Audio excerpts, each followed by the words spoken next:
அஸ்ஸலாமு அலைக்கும் வரஹ்மத்துல்லாஹி வபரகாத்துஹு. அன்பார்ந்த சகோதர சகோதரிகளே, அல்லாஹ்வுடைய மாபெரும் கிருபையினால தமிழ்நாடு முஸ்லிம் கல்வி இயக்கத்தின் சார்பில் ஏற்பாடு செய்யப்பட்டிருக்கக்கூடிய இந்த ட்ரைனிங் தி ட்ரெய்னர்ஸ், பயிற்சியாளர்களை உருவாக்கக்கூடிய உயர்கல்வி, ஆராய்ச்சி, தொழில்நுட்பம், உற்பத்தி தொழில் போன்ற முஸ்லிம் சமூகத்தை அதிகாரப்படுத்தக்கூடிய பல்வேறு துறைகளில் வழிகாட்டக்கூடிய ஆற்றல் மிக்க பயிற்சியாளர்களை உருவாக்க வேண்டும் என்ற அடிப்படையிலேயே இந்த அஹ், இந்த 3 நாள் ஆன்லைன் வகுப்பு ஏற்பாடு செய்யப்பட்டிருக்கிறது. இந்த வகுப்பில் ஆர்வத்தோடு முன்பதிவு செய்து இந்த 3 நாட்களும் முழுமையாக அதிலே அஹ், பங்கேற்க வேண்டும். அந்த வகுப்பின் மூலமாக தங்களை தயார்படுத்திக் கொள்ள வேண்டும். அதன் மூலமாக கிடைக்கக்கூடிய அறிவை இந்த உம்மத்தினுடைய அடுத்தடுத்த தலைமுறைக்கு, முதலிலே தங்கள் குடும்பத்திலும் தன் பிள்ளைகளுக்கும், பிறகு இந்த உம்மத்தினுடைய அடுத்தடுத்த தலைமுறைக்கும் உயிருள்ளவரை பகிர வேண்டும் என்ற அந்த உயர்வான எண்ணத்தில் நாம் அனைவரும் கூடியிருக்கின்றோம். மிகச் சிறப்பாக ஏற்பாடு செய்யப்பட்டிருக்கிறது. முக்கியமாக படித்தவர்கள், பட்ட மேற்படிப்பு படித்தவர்கள், ஆசிரியர்களாக பணியாற்றக்கூடியவர்கள், ஆலிமாக்கள், ஆலிமா பட்டதாரிகள், ஆலிம் பட்டதாரிகள், இப்படி பல்வேறு அறிவார்ந்த மக்கள், பல ஊர்களிலிருந்தும், பல மாவட்டங்களிலிருந்தும், வெளிநாடுகளிலிருந்தும் அறிவார்ந்த மக்கள் இந்த வகுப்பிலே முன்பதிவு செய்திருக்கிறார்கள். அவர்கள் தான் இந்த வகுப்பிலே கலந்து கொண்டிருக்கிறார்கள். இப்போ இந்த கிளாஸ்ல நமக்கு நேரம் குறைவா இருக்கிறது. ஏன்னா இது வந்து ஒரு தொடர்ச்சியாக செய்ய வேண்டிய வகுப்பு. ஆனா நமக்கு நேரம் குறைவா இருக்கிறது. நேரமும் குறைவா இருக்குது, காலமும் குறைவா இருக்குது, நெருக்கடியும் அதிகமா இருக்குது. அப்போ ஒரு ஷார்ட் பீரியட்ல நம்மளை நாமே அதிகார ஆற்றல் படுத்திக் கொண்டு வரக்கூடிய நெருக்கடிகளை எதிர்கொள்ளக்கூடிய அளவுக்கான திறன் வாய்ந்தவர்களாக மாறணும். இந்த வகுப்பினுடைய நேரமும் ஷார்ட் பீரியடு. நமக்கு சமூக அரசியல் ரீதியாக நாம் தயார்படுத்திக் கொள்ள வேண்டிய காலமும் ஷார்ட்டான காலம். அதனால ஒரு 25, 30 வருஷம் கழிச்சு நம்ம எல்லாம் படிச்சு கிடிச்சு ஆற்றல் மிக்கவர்களா உருவாகி வந்து அதுக்கப்புறமா நம்ம பிரச்சனையெல்லாம் பார்க்கலாம் அப்படின்னா அதுக்கிடையில எல்லாம் முடிஞ்சு போயிடும். அதனால வேக வேகமாக பணியாற்ற வேண்டிய நெருக்கடியான காலம். அதிகமான கூர்மையான கவனம் செலுத்தி விரைவாக பணியாற்றி விரைவாக முஸ்லிம் சமூகத்தை தயார்படுத்த வேண்டிய நெருக்கடியான காலத்துல நம்ம இருக்கிறோம். இந்த காலத்தை நம்ம புரிஞ்சுக்கும் போது தான் இந்த வகுப்பினுடைய தேவை எவ்வளவு முக்கியமானது அப்படிங்கிற புரிய வரும். முதலாவது உங்களுக்கு, உங்க பிள்ளைகளுக்கு, உங்க குடும்பத்துக்கு. அதான் ரொம்ப ரொம்ப முக்கியமானது. அதனால இனி வரக்கூடிய காலத்துல கடந்து போன காலம் மாதிரி படிச்சோம், நம்ம பிள்ளைகளை வளர்த்தெடுத்தோம் அப்படின்னு சொன்னா நமக்கு தான் அது மிகப்பெரிய நெருக்கடியா ஏற்படும். நாளுக்கு நாள் நாட்டினுடைய சூழல், உலகத்தினுடைய சூழல், முஸ்லிம் உம்மத்துக்கு இருக்கக்கூடிய நெருக்கடிகளை மனசுல வச்சவங்க விரைவாக பணியாற்றுவார்கள். அத்தகைய விரைவாக பணியாற்றக்கூடிய மக்களாக அல்லாஹ் ரப்பல் ஆலமீன் நம்மை ஆக்கித் தள்ள வேண்டும். இந்த வகுப்புக்கு இன்ஷா அல்லாஹ் நம்ம போவோம். இந்த ஹையர் எஜுகேஷன் அண்ட் கேரியர் மென்டர்ஷிப்ல நீங்க வந்து இதில் யாரெல்லாம் கலந்துருக்கிறீங்களோ, நீங்க உங்க குடும்பத்துக்கும், முஸ்லிம் உம்மத்துக்கும் மகத்தான வழிகாட்டக்கூடிய வகையில உங்களை திறன்படுத்திக் கொள்ளப் போகின்றீர்கள். அத மட்டும் மைண்ட்ல ஆழமா மனசுல பதிய வச்சுக்கங்க. என்ன சொல்றாங்கன்னு கேட்டுட்டு செய்திய முடிச்சுட்டு, முடிஞ்சா பார்ப்போம், இல்லன்னா விட்டுட்டு போவோம், இல்ல நேரம் கிடைக்கும்போது செய்வோம் அப்படின்னு சொன்னா, இந்த வகுப்பும் நீங்க நீங்க குடுக்கக்கூடிய இந்த 6 மணி நேரமும் பயனில்லாம போயிடும். அதனால இத நான் பார்க்குற பிள்ளைகள்ட்டலாம் சொல்லணும். நான் சந்திக்கிற மக்கள்ட்டலாம் சொல்லி அவங்களையும் இந்த திசையில கொண்டுட்டு வரணும். அப்படிங்கிற அந்த நீயத்து இருக்குது பாருங்க. அந்த நீயத்து இந்த 6 மணி நேர வகுப்புல சொல்லக்கூடிய ஒரு சின்ன சின்ன செய்திய கூட உயிரோட்டமா உங்க மனசுல வச்சிருக்கும். அதுதான் அந்த நீயத்து. அத அப்படியே அல்லாஹ் பாதுகாப்பான். ஏன்? நீங்க என்ன காரணத்துக்காக அத உள்வாங்கியிருக்கிறீங்களோ, அந்த காரணம் உயர்வான காரணம். அது உன்னதமான நீயத்து. அல்லாஹ்வுக்கு பிடித்தமான நீயத்து. இந்த உம்மத்தை அதிகாரப்படுத்துதல் அப்படிங்கிற அந்த நீயத்தோட இந்த வகுப்பு அட்டெண்ட் பண்றோம் பாருங்க. அதனால குறுகிய காலத்துல அதிகமான செய்திகள உள்வாங்க வேண்டியிருக்குது. அப்படி உள்வாங்கும்போது எல்லா செய்திகளையும் மனசுல ஆழமா, பசுமையா பதிவாகணும்னா, இந்த எண்ணம் இருந்துச்சுன்னா போதும். இந்த நீயத்து இருந்துச்சுன்னா போதும். அல்லாஹ் ரப்பல் ஆலமீன் பாதுகாப்பான். அப்ப இன்னைக்கு என்ன பார்க்க போறோம் அப்படின்னா, ட்ரெய்னிங் தி ட்ரெய்னர்ஸ். இவர் தான் நீங்க. ஆமா. ஆணா இருந்துக்கிறாரு, கோட்டு போட்டுருக்காரு. பெண்ணா இருந்தா ஹிஜாபோட இருப்பீங்க. புர்காவோட இருப்பீங்க. இதுதான் வித்தியாசம். வேற ஒரு வித்தியாசமும் கிடையாது. உங்க முன்னால உட்கார்ந்து இருக்கிறவங்க எல்லாம் முஸ்லிம் உம்மத்தினுடைய ஸ்டூடெண்ட்ஸ், அடுத்தடுத்த தலைமுறை. அல்லாஹ் ரப்பல் ஆலமீனுடைய பெருமதிமிக்க மக்கள், விருப்பத்திற்குரிய மக்கள். ஏன் லா இலாஹ இல்லல்லாஹ் அப்படிங்கிற அந்த கலிமாவை முன்மொழிந்த மக்களாக உங்க முன்னால் அமர்ந்திருக்கிறாங்க. மனசுல அப்படியே உருவகப்படுத்திக்கங்க. அவங்களுக்கு நீங்க வழிகாட்ட போறீங்க. ஒரு மூமினான பிள்ளைக்கு நீங்க சொல்லித் தர போறீங்க. அந்த பிள்ளை நாளைக்கு யாரா உருவாகி வரும், உலகத்துல என்ன தாக்கத்தை ஏற்படுத்தும், அல்லாஹ்வுடைய தீனுல் இஸ்லாம் மார்க்கத்துக்கு தூணாக துணையாக எப்படி மாறும் அப்படிங்கிறதுல நம்மளால அளவீடே செய்ய முடியாது. விதைச்சுக்கிட்டே போய்க்கிட்டே இருக்கணும். முடிஞ்சு போச்சு. அது அது எந்த அளவுக்கு முளைக்குது, அது விதைச்சதை நம்ம போய் அதெல்லாம் தேவையில்லை. விதைச்சுக்கிட்டே போவோம். முடிஞ்சு போச்சு. சரியான இலக்கை, சரியான நிய்யத்தோடு சரியான இலக்கை காட்டிக்கொண்டே போறது. நம்மளால இயன்ற அளவுக்கு உதவி செஞ்சுக்கிட்டே போறது. மாற்றம் ஏற்பட்டுக்கிட்டே இருக்கும். ரிசல்ட் என்ன, அல்டிமேட் ரிசல்ட் என்னங்கிறது நாளைக்கு இன்ஷா அல்லாஹ் மறுமையில பார்க்கலாம். அதனால மைண்ட் அப்படி ஃபர்ஸ்ட் மைண்டை தான் டியூன் பண்ணணும். நீங்க ஒரு ட்ரெயினர். முஸ்லிம் உம்மத்துக்கு உயர்கல்வி, ஆராய்ச்சி, உற்பத்தி துறைகள், பல்வேறு தொழில்கள் சார்ந்து அவர்களுடைய வாழ்நிலையை உயர்த்தக்கூடியவர்கள், அவர்களை ஆற்றல் மிக்கவர்களாக திறன்படுத்தக்கூடியவர்கள், அதிகாரமிக்கவர்களாக அவர்களை மாற்றக்கூடியவங்க தான் நீங்க. இந்த கிளாஸ்ல இருக்கிறவங்க வேற யாரும் கிடையாது. இது வீணாக பொழுதுபோக்குக்கான நேரம் கிடையாது. அதனால இதை மைண்ட்ல ஃபர்ஸ்ட் டியூன் பண்ணிக்கங்க. First point. ரெண்டாவது பாயிண்ட் இந்த ஒரு 4 விஷயம் சொல்றேன். இந்த 4 விஷயத்தை மனசுல ஆழமா பதிய வச்சுக்கோங்க. இதுதான் நமக்கான இலக்கும் ரூட்டும். ஆமா, நமக்கான இலக்கு, அந்த இலக்கை அடைவதற்கான வியூகம், ஸ்ட்ராட்டஜி இருக்கு பாருங்க, அதுவும் இதுதான். கல்வி வளர்ச்சியால் மட்டுமே முஸ்லிம் சமூகத்தை அதிகாரப்படுத்த முடியும் என்பதில் உறுதியான நம்பிக்கை, அசைக்க முடியாத நம்பிக்கை, இருவேறு கருத்துக்கு இடமில்லாமல் நம்புவது. வேற எங்கேயுமே வேற எந்த சமூகமும் இந்த ஒன்றை வச்சுதான் எல்லா சமூகமும் மாறி இருக்குது. இந்த கல்வித்துறையை சரியாக பயன்படுத்தாத, அதாவது கல்வித்துறையிலே ஆழமான வளர்ச்சி, ஆழமான பிடிமானமும் கல்வித்துறையிலே மகத்தான வளர்ச்சியும் காணாத ஒரு சமூகம் இந்த உலகத்துல அதிகாரங்களை பெற்றிருக்கிறது, சிரமம், நெருக்கடி இல்லாமல் வாழ்ந்திருக்குதுன்னு அப்படி நீ காட்ட முடியாது.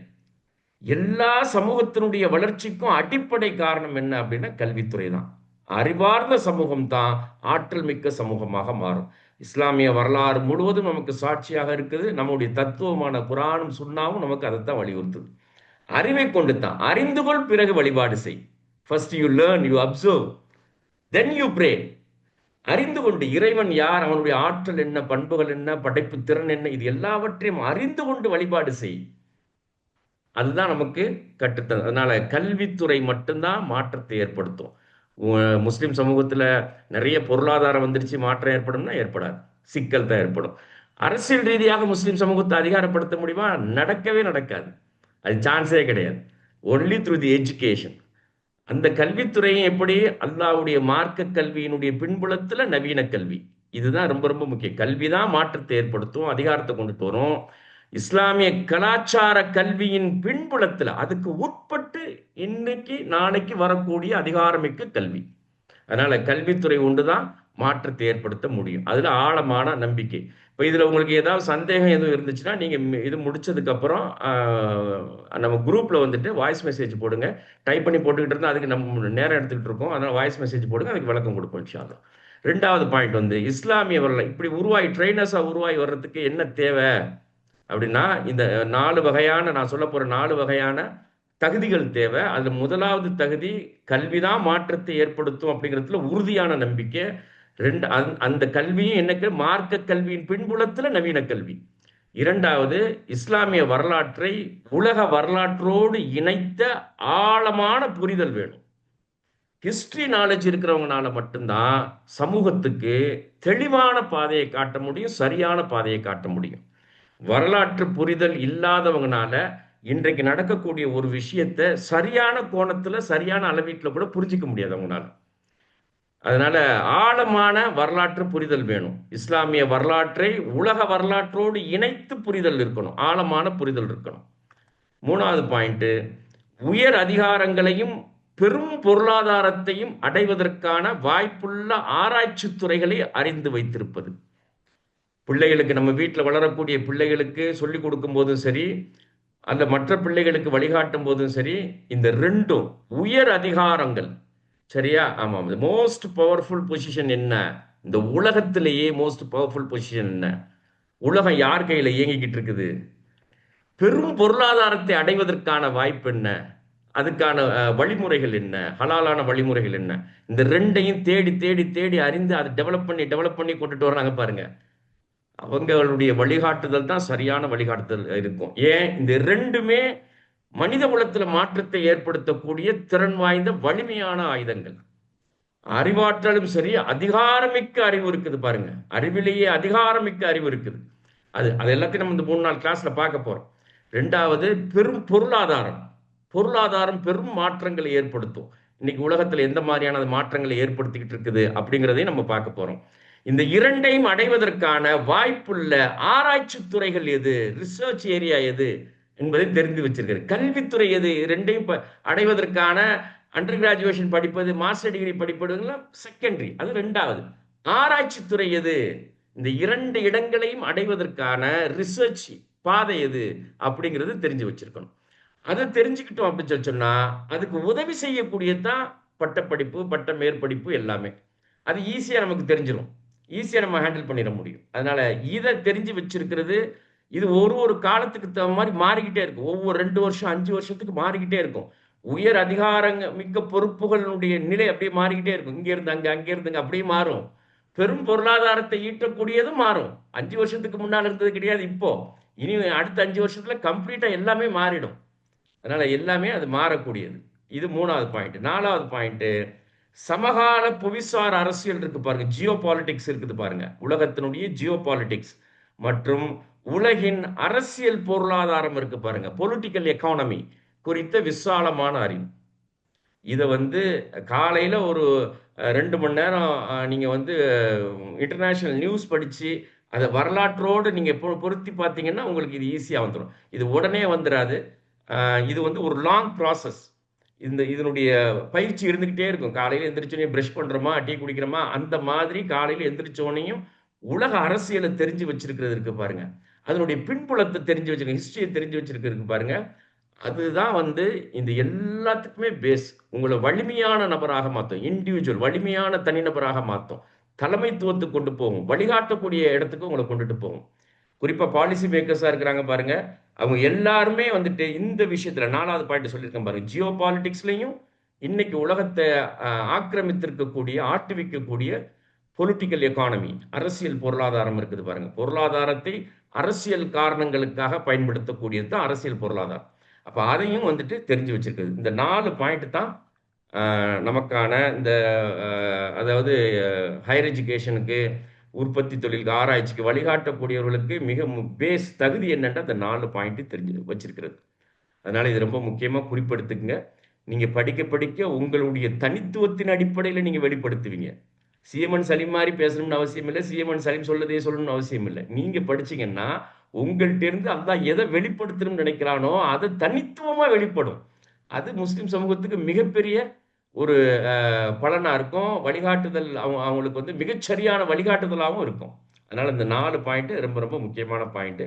இதுக்கப்புறம் நான் ஃபர்ஸ்ட் பாயிண்டா இருக்கக்கூடிய, இன்னைக்கு நம்ம இதை பார்க்கறதுக்கு நம்ம வரலாற்று விஷயங்கள் என்ன நடந்திருக்குது, ஏன் இந்த கிளாஸ் நடத்துறோம், ஏன் முஸ்லிம் சமூகத்தை ஆற்றல் படுத்தணும், முஸ்லிம் சமூகத்துக்கு மிகச்சரியான வழிகாட்டுதலுக்கான ஆட்களை உருவாக்க வேண்டிய தேவை என்ன அப்படிங்கிற எல்லாத்தையும் வரலாற்றுலேருந்து தான் பார்க்க முடியும். அங்கேருந்து தான் நம்ம புரிஞ்சுக்க முடியும். பாயிண்ட்டை மட்டும் நான் சொல்லிட்டே போறேன், நீங்க குறிப்பெடுத்துக்கிட்டே வாங்க. ஏன்னா எல்லாத்தையும் மனசுல நின்றுடும். சரியான நியத்து இருந்துச்சுன்னா, ஒருவேளை மறுபடியும் நம்ம அதை பிரிச்சு பார்க்கணும், மறுபடியும் திருப்பி பார்க்கணும் அப்படின்னு சொல்லிச்சுன்னா குறிப்பு வேணும். அதனால குறிப்பெடுத்துக்கிட்டே வாங்க. அதுக்கப்புறம் ஒன்றுலையும் இருந்து நீங்க டீப்பா படிச்சீங்கன்னா சரியா வந்துடும். ஆனா இந்த ரூட்ல தெரிஞ்சுக்கிறது தான் சரியான வழிமுறையா இருக்கும். சரியா? இப்போ நம்ம இந்த கிளாஸ், இன்னைக்கு உள்ள கிளாஸ் அடிப்படையில் இன்றைய உலகத்தையும் நாளை உலகத்தையும் பார்ப்பது. நிறைய பேர் வரலாறு படிச்சிருப்பாங்க. அது டெக்ஸ்ட் புக் வரலாறா இருக்கும், அல்லது மற்ற புக்ஸ்லேருந்து படிச்சிருப்பாங்க. அதெல்லாம் கன்சாலிடேட் ஆகி ஒரு ரூட் ஒன்று இருக்கு பாருங்க. அந்த ரூட்டின் அடிப்படையில் புரிஞ்சுக்கிட்டாதான் நம்முடைய பேச்சும் நம்முடைய வழிகாட்டுதலும் பயனுள்ளதா இருக்கும். அந்த ஸ்டாண்ட், அந்த ரூட் தான் ரொம்ப ரொம்ப முக்கியமானது. இப்போ நான் சொல்ல போறது உங்களுக்கு ரூட். அந்த ரூட்டின் அடிப்படையில் நீங்க மேலும் மேலும் படிக்க படிக்க அங்கங்க போய் உங்க மைண்ட்ல பொருந்திக்கும். ஒவ்வொரு காலத்திலையும் நடக்கக்கூடிய செய்திகள் பற்றி நீங்க தொடர்ந்து வாசிச்சீங்கன்னு வச்சுக்கங்க, அந்தந்த காலத்துல போய் அப்படியே உங்க மைண்ட்ல ஜாயின் பண்ணிக்கிட்டே வரும்.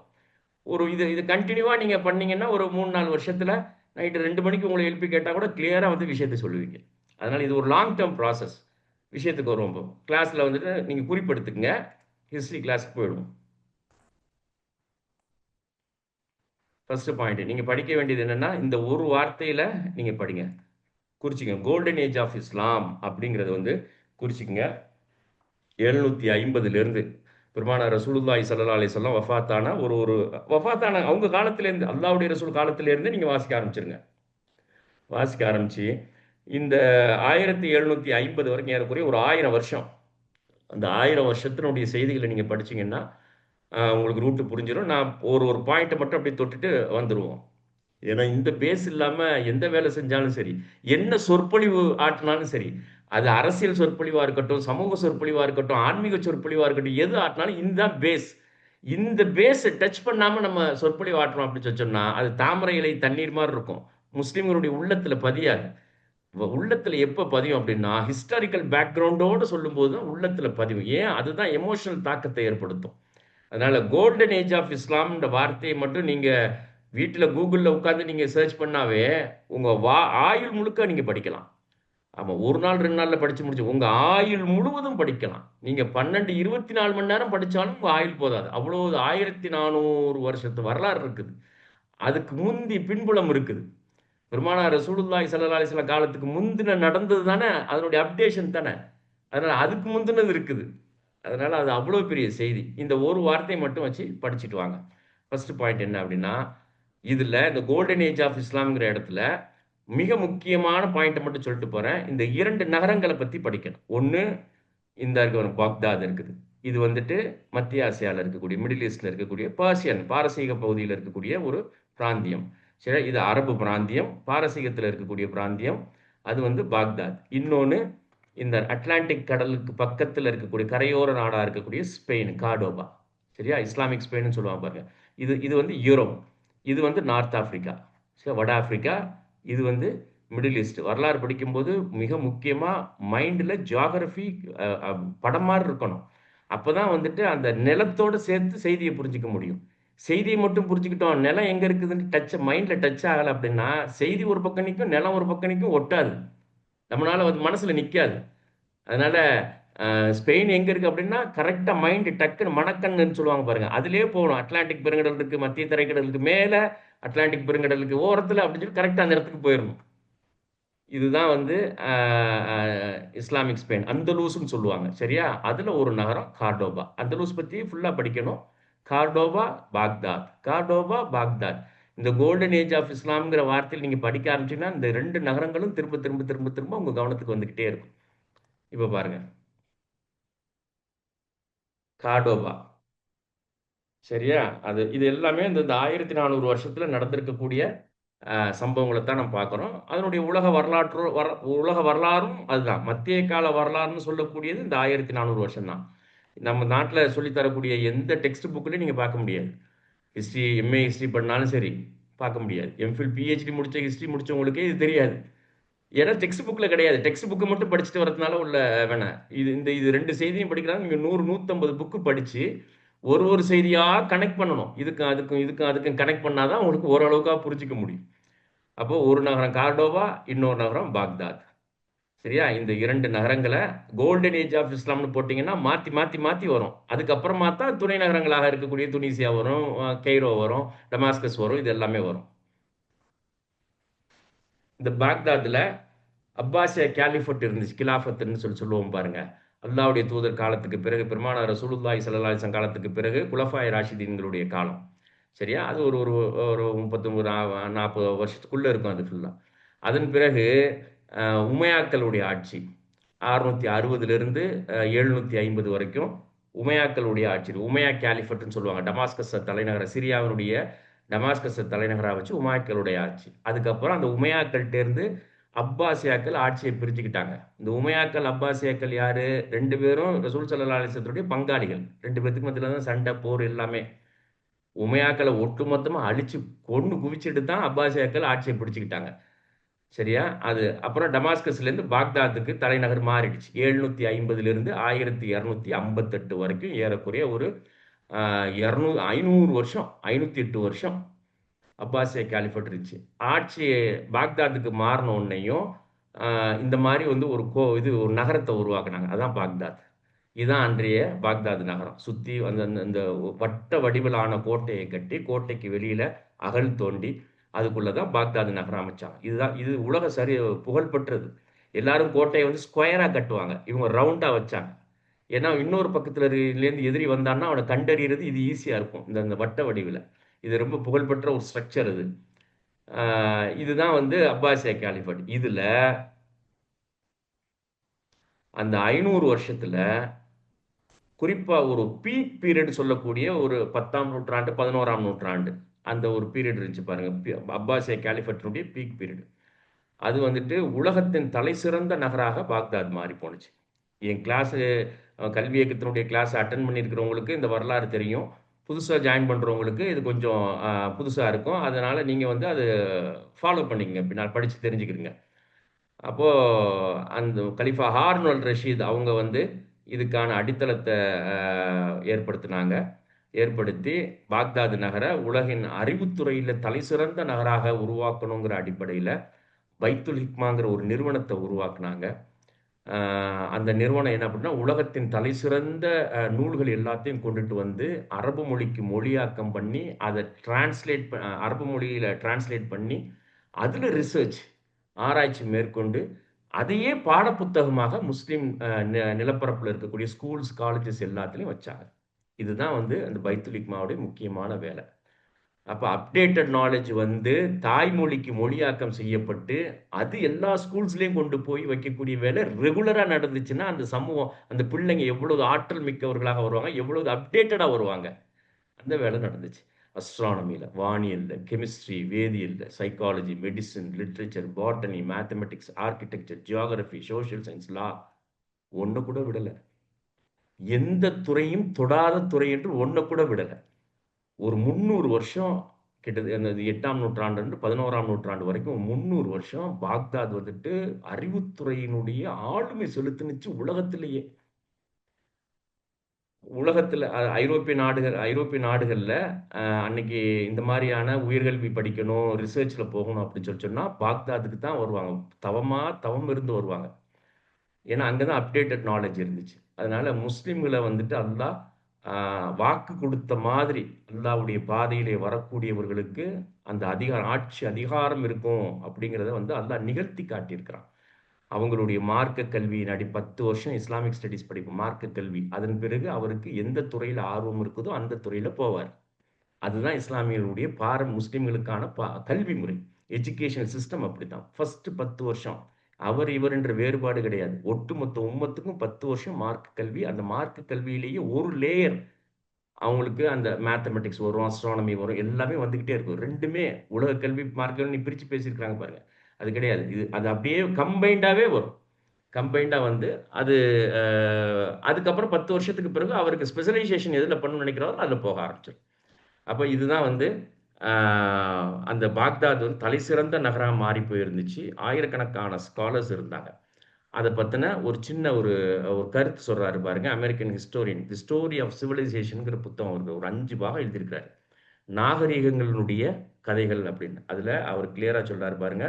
ஃபார் 5 centuries 500 வருஷமா ஃப்ரம் 800 to 12,000 12, அதாவது 800லேருந்து 1200 வரைக்குமான அந்த காலப்பிரிவு இருக்கு பாருங்க. அதில் Islam was the world's most advanced and tolerant civilisation. இஸ்லாம் வந்து உலகின் மகத்தான வளர்ச்சி அடைந்த முன்னேறிய நாகரீகமாக இருந்துச்சு அப்படிங்கிறது இவர் பதிவு செய்கிறார். நான் சொல்லிட்டு வர்றதுக்கெல்லாம் ஆதாரம் இதுல எல்லாம் நீங்க பார்த்து தெரிஞ்சுக்கலாம். சரியா?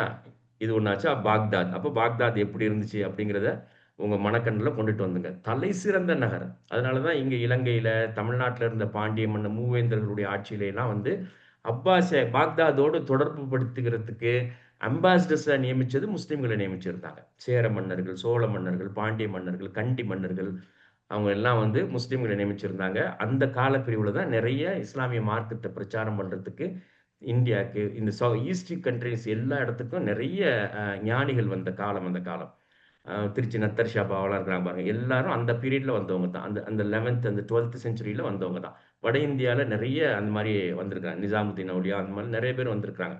எல்லோருமே மார்க்கத்தையும் மருத்துவத்தையும் ஒரு சேர படித்தவர்கள். மருத்துவம் இல்லாமல் மார்க்க கல்வி கிடையவே கிடையாது. மருத்துவமும் மார்க்க கல்வியும் ஒன்று தான். 30% மருத்துவ கல்வி தான் மார்க்க கல்வியாக இருக்குது. அதனால மார்க்க சட்டதிட்டங்கள், அந்த சட்டதிட்டங்கள்ல 30% மருத்துவ கல்வி. உள்ளத்துக்கான மருத்துவம், உடலுக்கான மருத்துவம். இப்போ இன்னைக்கு இருக்கிற மாதிரி பிசிக்ஸ், கெமிஸ்ட்ரி, மேத்ஸ், பயாலஜி படிச்சா மட்டும்தான் வந்து மெடிசின் படிக்க முடியும். அப்படிலாம் கிடையாது. அது ஒருங்கிணைஞ்சு இருந்துச்சு. அதனால தான் வந்த ஞானிகள் எல்லோருமே மார்க்கத்தையும் சொன்னார்கள், மக்களுக்கு மருத்துவமும் செய்தார்கள். அதனால தான் ஈர்க்கப்பட்டு இந்திய துணைக்கண்டத்திலே முஸ்லிம்கள் வெகு இலகுவாக இஸ்லாமிய மார்க்கத்தை தழுவுனது இந்த ஒரு அணுகுமுறையின் காரணமாக. அப்ப இது ஒரு இவருடைய கருத்து பாருங்க. அந்த பாக்தாத் எப்படி இருந்துச்சு? பாக்தாத்ல இயற்றப்பட்ட இலக்கியங்கள் எல்லாம் உலகத்தினுடைய புகழ்பெற்ற இலக்கியங்களாக இருந்துச்சு. தமிழ்நாட்டிலே நிறைய திரைப்படங்கள் பாக்தாத்ல இயற்றப்பட்ட இலக்கியங்களை தழுவி வந்திருக்கு. எம்ஜிஆர் நடிச்ச படங்கள் நிறைய. அலிபாபாவும் 40 திருடர்களும், பாக்தாத் திருடன், அதான் சொல்லி நிறைய அவர் வந்துட்டு அன்றைக்கு இயற்றப்பட்ட அந்த 1001 இரவுகள் அப்படின்னு சொல்லக்கூடிய மகத்தான இலக்கியத்திலிருந்து எடுத்த கதைகளை வச்சு இங்க திரைப்படங்கள்லாம் எடுத்திருக்கிறாங்க. அதனால அதை பத்தி பேசிக்கிட்டே போலாம். நீங்க வந்துட்டு படிங்க. சரியா? அது வந்து கோல்டன் ஏஜ் ஆஃப் இஸ்லாம்னு போட்டு அந்த பாக்தாத் அப்பாசிய கேலிஃபட்னு படிச்சீங்கன்னா போதும். ஒவ்வொரு துறையிலையும் எவ்வளவு பெரிய சாதனை செஞ்சிருக்கிறாங்க. வானியல்ல எவ்வளவு பெரிய சாதனை செஞ்சிருக்கிறாங்க. நட்சத்திரங்களை எப்படி எண்ணி எண்ணி கணக்கிட்டு நட்சத்திரங்களுக்கு பெயர்கள் எல்லாம் சூட்டியிருக்கிறாங்க. இந்திய பெருங்கடல்ல எப்படி அவங்க வந்து கட்டி ஆண்டாங்க. அந்த அந்த அந்த காலச்சூழல், கடலினுடைய தன்மைகளை எப்படி கண்டறிஞ்சாங்க. அதுல வந்து வணிக கப்பல் போகும்போது அந்த வணிக கப்பலுக்கு வழிகாட்டக்கூடியவர்களாக எப்படி உருவாகி வந்தாங்க. கப்பல் கட்டக்கூடிய தளம் இந்திய கடற்படை, அதாவது இந்திய பெருங்கடலுக்கு ஏற்றவாறான கப்பல் எப்படி பண்ணாங்க. மஸ்கட்ல இருக்கக்கூடிய சலாலா துறைமுகம் இருக்குது பாருங்க. அல்பலீது துறைமுகம், சலாலால அல்பலீது துறைமுகம்னு ஒரு துறைமுகம் இருக்குது. அதுக்கும் கேரளாவினுடைய கேலிக்கட்டுக்கும் கப்பல் போக்குவரத்து எப்படி இருந்துச்சு. அதே மாதிரி கல்கத்தாலேருந்து டெய்லி கல்கத்தா, சூரத், ஈஸ்ட்ல இந்தியாவினுடைய ஈஸ்ட்ல ஒரு பாயிண்ட், வெஸ்ட்ல ஒரு பாயிண்ட், கல்கத்தா, சூரத். இதுல இருந்து டெய்லி போக்குவரத்து ஜித்தா துறைமுகத்துக்கு கப்பல் போக்குவரத்து இருந்துச்சு. கப்பல் கட்டும் அந்த இண்டஸ்ட்ரி இருந்துச்சு கல்கத்தால. இது எல்லாம் வந்து அப்பாசிய கேலிஃபட்ல அதனுடைய அதே மாதிரி முகலாய பேரரசுல இருந்த ஒரு போக்குவரத்து, வணிக போக்குவரத்து இந்த மாதிரி இருந்துச்சு. இது எல்லாத்துக்கும் காரணமா இருந்தது என்னன்னா இந்த ஆராய்ச்சி, அறிவு ஆராய்ச்சி துறை. ரெண்டாவது, இது வந்து 1750லேருந்து 1258 வரைக்கும் இருந்துச்சு. 1258ல மங்கோலியர்கள் படையெடுத்து வந்து பாக்தாத படையெடுத்துட்டு வந்து ஒட்டு மொத்தமா அழிச்சிட்டாங்க. தரைமட்டமாக்கிட்டாங்க. அப்போ 1258ல மங்கோலியர்கள் படையெடுத்து வந்து அதை ஒட்டு மொத்தமா பாக்தாதை வந்துட்டு அழிச்சிட்டாங்க. அன்னைக்கு இருந்த கல்வி நிறுவனங்கள், ஆராய்ச்சி நிலையங்கள், இந்த மொழிபெயர்ப்பு நிறுவனங்கள், பைத்துல் இக்மா மாதிரியான மொழிபெயர்ப்பு நிறுவனங்கள், இது எல்லாமே வந்து தீயை வச்சு கொளுத்தி தரமட்டமாக்கிட்டாங்க. இங்க பாருங்க, அது எவ்வளவு பெரிய அழிவு ஏற்படுத்துச்சு அப்படின்னா, இதான் ஹுலக் கான், அதாவது செங்கிஸ்கானுடைய பேரன். சரியா? 1258ல பாக்தாத் அப்பாசிய கிலாஃபத் மேல படையெடுத்து வந்து இந்த Mongol leader who attacked and sacked Baghdad in 1258 was Hulagu Khan, a grandson of Genghis Khan. The assault marked the end of the Abbasid Caliphate and the Islamic Golden Age. அன்னையோட அந்த அந்த ஆண்டோட இஸ்லாமிய பொற்காலம், இஸ்லாமிய கோல்டன் ஏஜும் முடிவுக்கு வந்துருச்சு. Baghdad கேலிஃபட், அப்பாசிய கேலிஃபட்டும் தரைமட்டமாக்கப்பட்டுருச்சு. கலீஃபாவும் கொல்லப்பட்டுட்டார். இதுதான் வந்து இந்த 500 வருஷத்துல ஒரு அந்த கிலாஃபத், ஒரு அரசு, ஒரு இனம், ஒரு சமூகம் வந்துட்டு எப்படி எழுச்சி அடைஞ்சு கடைசியில் எப்படி வீழ்ச்சி அடைஞ்சு, அது பல காரணங்கள் இருக்குது. அதெல்லாம் நீங்க படிச்சு தெரிஞ்சுக்கலாம். வேற முக்கியமான காரணம் பார்த்தீங்கன்னா, பின் பாயிண்ட்டை சொல்றது என்னன்னா, அல்லாவும் அல்லாவுடைய ரசூலும் காட்டின பாதையிலிருந்து விலகியது. வேற ஒரு காரணம் கிடையாது. இதுதான் எங்க போய் எதை தேடி பார்த்தாலும் இந்த காரணம் மட்டும் கிளியரா இருக்கும் ஃபுல்லா. சரியா? தாடிக்கு என்ன சைஸ் இருக்கணுங்கிறத மாத கணக்கில் விவாதம் பண்ணிக்கிட்டு இருந்தவங்க வாழ்ந்துருக்கிறாங்கன்னா பார்த்துக்கங்க. அழிவு வராமல் என்ன வரும்? தாடி, முஸ்லீமுடைய தாடி என்ன சைஸ்ல இருக்கணுங்கிறதுக்கான விவாதம். இதெல்லாம் தான் காரணமா இருந்துச்சு. ரைட். இது வந்து பாக்தாத்தினுடைய நிலை. அடுத்து வாங்க அந்தலூஸ்க்கு வாங்க. ஸ்பெயின் கார்டோபா, இன்னொரு நகரம் சொன்னேன் இல்லையா? இதுதான் வந்துட்டு இன்னைக்கு அரபுகள்கிட்ட நீங்க போய் ஸ்பெயின்னு சொன்னா டக்குன்னு புரியாது. ஆமா, அந்தலூஸ் அப்படின்னு சொல்லி கேட்பாங்க. அந்தலூஸ்னா தான் புரியும். அதை வந்து இஸ்லாமிக் ஸ்பெயின் அப்படின்னு சொல்லிட்டு நம்ம சொல்லுவோம். 711 இருந்து 1492 வரைக்கும் ஏறக்குறைய 700 வருஷம். இந்த 711 ரொம்ப முக்கியமான வருஷம். இதே வருஷத்துல தான் இந்த முஸ்லிம்கள் வந்து இது வந்து இது நார்த் ஆப்பிரிக்கா, சரியா? இது மெடிட்டரேனியன் மத்திய தரைக்கடல். இந்த இது மொரோக்கோ, இங்க தான் மொரோக்கோ இருக்குது. இது வந்து அட்லாண்டிக் ஓஷன். அப்ப இந்த மொரோக்கோவிலிருந்து 15 கிலோமீட்டர் 12 கிலோமீட்டர் தான் இந்த இது ஸ்பெயின், சரியா? இது இது வந்துட்டு 711 தான் இந்த ஒரு கண்டத்திலிருந்து இந்த கண்டத்துக்கு முஸ்லீம்கள் போனது. அது ஒரு தனி கண்டம், யூரோப்பியன் கான்டினென்ட் இது. அப்ப இது வந்து ஆப்பிரிக்கன் கான்டினென்ட். இங்க இருந்து இப்படி எட்டி பார்த்தாவே இது தெரியும், அந்த மலை தெரியும். 711லேருந்து தான் போனாங்க. அதே ஆண்டு தான் முகமது பின் காசிம் சிந்து பகுதிக்கு இந்தியாவுக்கு வந்தது. ஒரு 2 மகத்தான ஒரு இடத்தை வந்து முஸ்லிம்கள் அடைந்த ஆண்டு 711. இப்ப இங்க 711லேருந்து 1492 வரைக்கும் 700 வருஷம் முஸ்லிம்களுடைய ஆட்சி நடந்துச்சு. இப்ப இதுக்கு அடுத்து மேல போனா பிரான்ஸ், ஸ்பெயினுக்கு அடுத்து பிரான்ஸ். இங்க போனா அந்த இடத்துல வந்துட்டு ஒரு போர் நடந்துச்சு. 716லயோ 17லயோ நடந்துச்சு. அங்க ஒரு மகத்தான ஒரு தளபதி இருந்தார், சார்லஸ் மார்டல் அப்படின்னு சொல்லி ஒரு தளபதியிட்ட வந்துட்டு முஸ்லிம்கள் படைகள் தோத்துருச்சு. அதனால திரும்பி வந்து ஸ்பெயின்லயே தங்கிட்டாங்க. தங்கி 700 வருஷம் அவங்களுடைய ஆட்சி நடந்துச்சு. இந்த 700 வருஷத்துல அது ஒரு மகத்தான நகரமாக மாற்றி அமைச்சாங்க. என்டையர் யூரோப்புக்கும் அறிவை கொடுக்கக்கூடிய, கலாச்சாரத்தை கொடுக்கக்கூடிய, பண்பாட்டை கொடுக்கக்கூடிய ஒரு நகராக அதை வந்து மாற்றி அமைச்சாங்க. பாருங்க, அதை பத்தின ஒரு ஒரு பெரிய சின்ன செய்தி பாருங்க. ஸ்பெயின்ல என்ன பண்ணுவாங்கன்னா, முஸ்லிம்கள் வந்துட்டு மூர்ஸ்ன்னு கூப்பிடுவாங்க. அந்த ஸ்பெயின்லயும் போர்ச்சுகல்லையும் உள்ளவன் உலகம் முழுக்க எங்க போனானோ, எங்கெல்லாம் முஸ்லிம்களை பார்த்தானோ அந்த இடத்துல எல்லாத்தையுமே வந்துட்டு மூர்கள்ட்டே கூப்பிட்டான். முஸ்லிம்களை கூப்பிட தெரியாது அவனுக்கு, மூர்கள் தான் கூப்பிட்டான்.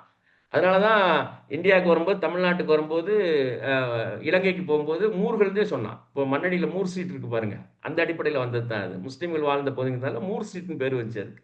அதனால மூரிஷ்னு சொல்லுவாங்க. ஏன்னா மொரோக்கோலேருந்து வந்ததுனால மூர்ஸ்ன்னு சொல்லி சொல்லுவாங்க. இதுல Moorish scholars of Al Andalus 8th to 15th century, 8ஆம் நூற்றாண்டிலிருந்து 15ஆம் நூற்றாண்டு வரையிலும் left a legacy of extraordinary intellectual and cultural achievement that bridged civilization and laid the foundation of European Renaissance. இன்னைக்கு இந்த இந்த ஐரோப்பியர்கள் இருக்கிறாங்க பாருங்க, அமெரிக்காக்காரனையும் சேர்த்து வச்சுங்க. ஏன்னா அவன் இங்கேருந்து போனவன் தானே, அன்னைக்கு அங்கே போகலை, சரியா? அந்த பேரில் ஐரோப்பியர்கள், வெள்ளை தோளுடைய ஐரோப்பிய இனம் இருக்குது பாருங்க, அந்த இனத்துக்கு இன்னைக்கு அவர்கள் அறிவியல் தொழில்நுட்ப ரீதியாக வளர்ச்சி அடைஞ்சிருக்கிறதுக்கு, காசு பணத்தோட பணக்கார நாடாக இருக்கிறதுக்கெல்லாம் விதை எங்கேருந்து அவங்க கற்றுக்கிட்டாங்க எல்லாத்தையும் அப்படின்னு சொன்னால், அந்தலூஸ், கார்டோபாலேருந்தும் பாக்தாதுலேருந்தும். அதுக்கு உண்டான சில சான்றுகளை நான் பின்னால் தர்றேன். இதுதான் வந்து கோல்டன் ஏஜ். முஸ்லிம்கள் உலகத்தினுடைய அறிவுத்துறையினுடைய சாதனையாளர்களாக இருக்க அந்த காலத்தில் ஐரோப்பியர்கள் ஒருத்தனுக்கு ஒருத்தன் சண்டை போட்டுக்கிட்டு, அதாவது அவனுக்கு எப்படி குளிக்கிறதுனே தெரியாது. ராணி 3 மாசத்துக்கு ஒரு டிப் தான் குளிக்குமா, அந்த சம்பவம்லாம் நடந்திருக்குது. அது குளிக்கும் போது உலகம் ஃபுல்லா போஸ்ட் அடிச்சுலாம் ஒட்டியிருக்கிறாங்க, செவத்துலாம் எழுதியிருக்காங்க, ராணி குளிக்க போகுது அப்படிங்கிறது. அப்படி வாழ்ந்தவனுக்கு அவன் நீ எப்படி குளிக்கிறது, குளிக்கும்போது சோப்பு போடுறது எப்படி, ஷாம்பு சோப்பு எல்லாத்தையும் முஸ்லீம்களையும் கற்று தந்தாங்க. தெருவிளக்கு போடுறது எப்படிங்கிறத கார்டோபால தான் கற்றுக்கிட்டாங்க ஃபர்ஸ்ட் ஐரோப்பியர்கள். அதனால இது வந்து பாருங்க, they transformed cities like Cordoba and Granada into centers of learning, preserving, expanding Greek, Persian, and Indian knowledge in philosophy, medicine, mathematics, astronomy, and law. Figures such as Averroes, Al-Zahrawi, Ibn Arabi, Al-Idrisi advanced science, surgery, mysticism, and geography, while their works translated into Latin and Toledo. அதெல்லாம் நான் சொல்றேன் உங்களுக்கு பின்னால. இந்த மாதிரி இந்த அறிஞர்கள் அல் ஜஹராவி, இப்னு அரபி, அல் இத்ரிசி, இந்த மாதிரி நூற்றுக்கணக்கான அறிஞர்கள் ஆராய்ச்சியிலேயே இருந்திருக்கிறாங்க. அல்லாஹ் எதையெல்லாம் திருக்குறான்ல ஆராய்ச்சி செய்ய சொல்றானோ அந்த ஒரு துறையிலையும் யாருக்கெல்லாம் எந்த துறையில ஈடுபாடு இருக்கோ அந்த துறையில ஆராய்ச்சி. அதாவது படிச்சுட்டு வேலைக்கு போறதுங்கிற சிந்தனை இருக்கு பாருங்க, அது இப்ப ஒரு 100 வருஷத்துக்கு முன்னால பிரிட்டிஷ்காரன் நம்மளை அடிமையாக்குறதுக்கு திணிச்சு விட்ட சிந்தனை. அதனாலதான் இந்த கல்வி முறையை குமாஸ்தா கல்வி முறைம்பாங்க. படிச்சு ஒரு டிகிரி முடிச்சோடனே சர்டிபிகேட் எடுத்துட்டு வேலை தேடி போயிட்டு இருப்பான், எங்கேயாவது வேலை கிடைக்குமான்னு. இது நம்ம பாரம்பரியமே கிடையாது. முஸ்லிம்களுடைய பாரம்பரியத்தை விட்டு விலகினால, இஸ்லாமிய பாரம்பரியத்தை விட்டு விலகினாலதான் நமக்கு இவ்வளவு சிக்கல் ஏற்பட்டிருக்குது. ஆனா மற்ற மக்களுக்கு அப்படி இல்லை, அவங்களுக்கு கல்வி மறுக்கப்பட்டுச்சு. அதனால ஒரு படிப்பு முடிச்சுட்டு ஒரு வேலை கிடைக்கிறது அவங்களுக்கு பெரிய இலக்கு. நமக்கு படிப்பு முடிச்ச உடனே வேலை கிடைக்கிறங்கிற அந்த கலாச்சாரமே கிடையாது. ஆராய்ச்சி, ஆராய்ச்சி, ஆராய்ச்சி. அது அதிகாரப்படுத்தும். சமூகத்தை அதிகாரப்படுத்தி கொண்டுட்டு வரும். உங்க பிள்ளைகளை அதிகாரப்படுத்தும். நல்லா கவனிச்சுக்கங்க. இந்த வார்த்தையை மட்டும் உங்க வீடுகள்ல வந்துட்டு ஓயாம ஒழிச்சுக்கிட்டே இருங்க. Research, research. எதுல உனக்கு எதுல விருப்பம் இருக்குதோ, அல்லாஹ்வுடைய படைப்புகள் எதுல விருப்பம் இருக்கோ அதுல நீ ஆராய்ச்சி செய். அவனுடைய வாழ்வு பயனுள்ளதா மாறி போயிடும். அவன் அதிகாரமிக்கவரா மாறி போயிடுவாரு. பெரிய பொருளாதாரத்தை ஈட்டக்கூடியவராகவும் மாறி போயிடுவார் இன்றைய காலத்துல. அப்ப இது கார்டோபா மகத்தான நகரமாக மாறி போயிருந்துச்சு. பிலிப் ஈட்டின் ஒரு வரலாற்று ஆசிரியர் அவர் சொல்றாரு பாருங்க. ஏன்னா இது ரொம்ப ஒரு ஒரு பெரிய புகழ்பெற்ற ஒரு வரலாற்று ஆசிரியர். ஹிஸ்டரி ஆஃப் தி அரப்ஸ்ன்னு சொல்லி அவருடைய புத்தகம். ஆக்ஸ்ஃபோர்டில் இதுதான் வந்து ஹிஸ்டரி பாடத்துக்கு அந்த டிபார்ட்மெண்ட்டுக்கு சோர்ஸ் ஆஃப் நாலேஜ். இங்கே இவர்களுடைய புத்தகத்திலிருந்து தான் நிறைய எடுத்துப்பாங்க. ஆக்ஸ்ஃபோர்ட்லையும் கேம்பிரிட்ஜ்லையும். அவர் சொல்றாரு, the Arabs were the intellectual leaders of the world in the Middle Ages. அதாவது அவர் வந்து அரப்ஸ்ன்னு இன ரீதியா சுருக்கிட்டாரு. இல்ல இல்ல இல்ல. ஏன்னா பாரசீகர்களும் இருந்திருக்கிறாங்க. மத்திய ஆசியாக்கா முஸ்லிம்களும் இருந்திருக்காங்க. முஸ்லிம்கள்னு போடணும். அரப்ஸ்ன்னு அவர் இன ரீதியா சொல்லியிருக்காரு. அதனால அந்த இடத்துல நம்ம புரிஞ்சுக்கிறது எப்படின்னா, the Muslims were the intellectual leaders of the world in the Middle Ages. மத்திய காலத்தில் முஸ்லிம்கள் தான் அறிவுத்துறை சாதனையாளர்கள், அறிஞர்களாக இருந்திருக்கிறார்கள். உலகத்தின் தலை சிறந்த அறிஞர்களாக இருந்திருக்கிறார்கள். அப்படின்னு தான் இதை புரிஞ்சுக்கிறது. இப்படி இருக்கும்போது இந்த கார்டோபால என்ன ஆச்சு அப்படின்னா, அதே அந்த உட்பூசல் தான் முஸ்லிம் சமூகத்துக்குள்ள உட்பூசல், ஒரு இனத்துக்கு மத்தியில் இன்னொரு இடத்துக்கு சண்டை, லக்ஸரி மாறி போணுச்சு. சொகுசுலேயே ஏன்னா செல்வம் குவிக்கும் போது செல்வத்துக்குன்னு ஒரு குணம் இருக்குது பாருங்க. அந்த அந்த குணத்தை வந்துட்டு அது ஏற்படுத்தும். அதிலிருந்து தவிர்த்து இருந்த அரசர்கள் நிறைய பேர் இருந்திருக்கிறாங்க. உமர் பின் அப்துல் அஜீஸ் ரஹமத்துல்லாஹி அலைஹி அவங்கள மாதிரி இருந்திருக்கிறாங்க. ஆனால் பெரும்பாலான முஸ்லிம் அரசர்கள் அந்த சொகுசுல மாட்டி போனதுனால உட்பூசல் ஏற்பட்டு, போட்டி பொறாமை ஏற்பட்டு, முஸ்லிம்களுக்கு மத்தியிலே சண்டை ஏற்பட்டு, வலிமை இழந்து போய் 1492 வருது. 700 வருஷம் கழிச்சு. கடைசி எல்லா நிலத்தையும் இழந்து ஃபெர்டினண்ட் இசபெல்லா அங்க பாருங்க அந்த 2 பேர் இருக்கிறாங்க. இவர் ஃபெர்டினண்ட், இது இசபெல்லா. 2 குறுநில மன்னர்கள், கேத்தலிக் 2 குறுநில மன்னர்களும் திருமணம் பண்ணிக்கிட்டு அவங்களுடைய அரசை வந்து பெருசா மாத்தி கடைசியில ஒரு ஆட்சியாளர் இருந்தார். இவர் பேர் முகமதுன்னு நினைக்கிறேன். 1492ல அவரை சரணடைய வச்சுட்டாங்க. விட்டுட்டு நீ ஸ்பெயினை விட்டு வெளியேறு, உன் கூட்டத்தையே கூட்டிட்டு வெளியேறு அப்படின்ட்டாங்க. The surrender of the emirate of Granada to the Catholic monarch Ferdinand and Isabella January 2ஆம் தேதி 1492. அன்னையோட 700 வருஷம் முஸ்லிம்களுடைய ஆட்சி முடிவுக்கு வந்துருச்சு. அதுக்கப்புறமா அவன்ல ஒரு 150 வருஷத்துக்குள்ள முஸ்லிம்கள் பாதி கிறிஸ்தவர்களாக மாற்றப்பட்டாங்க. அவங்க பேரு மாரிஸ்கோஸ்ன்னு பேரு. பிறகு முழு கிறிஸ்தவர்களாக மாற்றப்பட்டாங்க. இதுக்கு ஒத்துக்காதவங்க கொலை செய்யப்பட்டாங்க, வெளியேற்றப்பட்டாங்க. வெளியேற்றப்பட்டவங்க வந்து இன்னும் வட ஆப்பிரிக்கா அந்த கடற்கரை ஓரத்துல இன்னைக்கும் வாழ்ந்துகிட்டு இருக்காங்க. மாரிஸ்கோஸ். அவங்களுடைய நிறமெல்லாம் பார்த்தீங்கன்னா, ஸ்பெயின்ல அந்த வெள்ளை கலர் ஐரோப்பிய நிறமாவே இருக்கும். இன்னைக்கும் அவங்க வாழ்ந்துகிட்டு இருக்கிறாங்க. 1492லேருந்து பாங்கு சொல்றது நிறுத்தப்பட்டுருச்சு. அதுக்கப்புறம் 1967 70லயோ தான் ஒரு ஒரு கொஞ்சம் முஸ்லிம்ஸ் போய் ஃபர்ஸ்ட் கிட்டத்தட்ட 300 400 வருஷத்துக்கு பிறகு ஸ்பெயின்ல வந்துட்டு பாங்கு சொன்னாங்க. இதுதான் ஸ்பெயின்ல நடந்த கதை. இந்த 2 சம்பவத்தையும் புரிஞ்சு வச்சிருக்கணும். அப்பாசியா கிலாஃபட் மங்கோலியர்களால் அழிக்கப்பட்டுச்சு. ஸ்பெயின் இந்த கேத்தலிக் மன்னர்களால் வந்து முஸ்லிம்களோட இது 2 இடத்துலையுமே முஸ்லிம்களுடைய பலவீனம். வேற யாரும் கிடையாது. முஸ்லிம்கள் செஞ்ச தவறுகள். அந்த உட்பூசல்ல, கருத்து வேறுபாடுகள்ல, இந்த மசாயில் பிரச்சனையில சிக்கிக்கிட்டு இதுலயே சண்டை, போர்கள் அழிஞ்சு போணுச்சு. 2மே வந்துட்டு அழிஞ்சு போயிடுச்சு. ஏன் 2யும் சொல்றேன்னா, அதுக்கப்புறம் தான் மிக முக்கியமான விஷயங்களே நடந்திருக்குது. அப்ப இந்த 1492ல இது ஒரு பெரிய மாநாடு மாரி நடந்து, இந்த மாநாட்டுல வச்சு தான் சரண்டர் ஆனாரு. ஃபெர்டினண்ட் இசபெல்லாட்ட.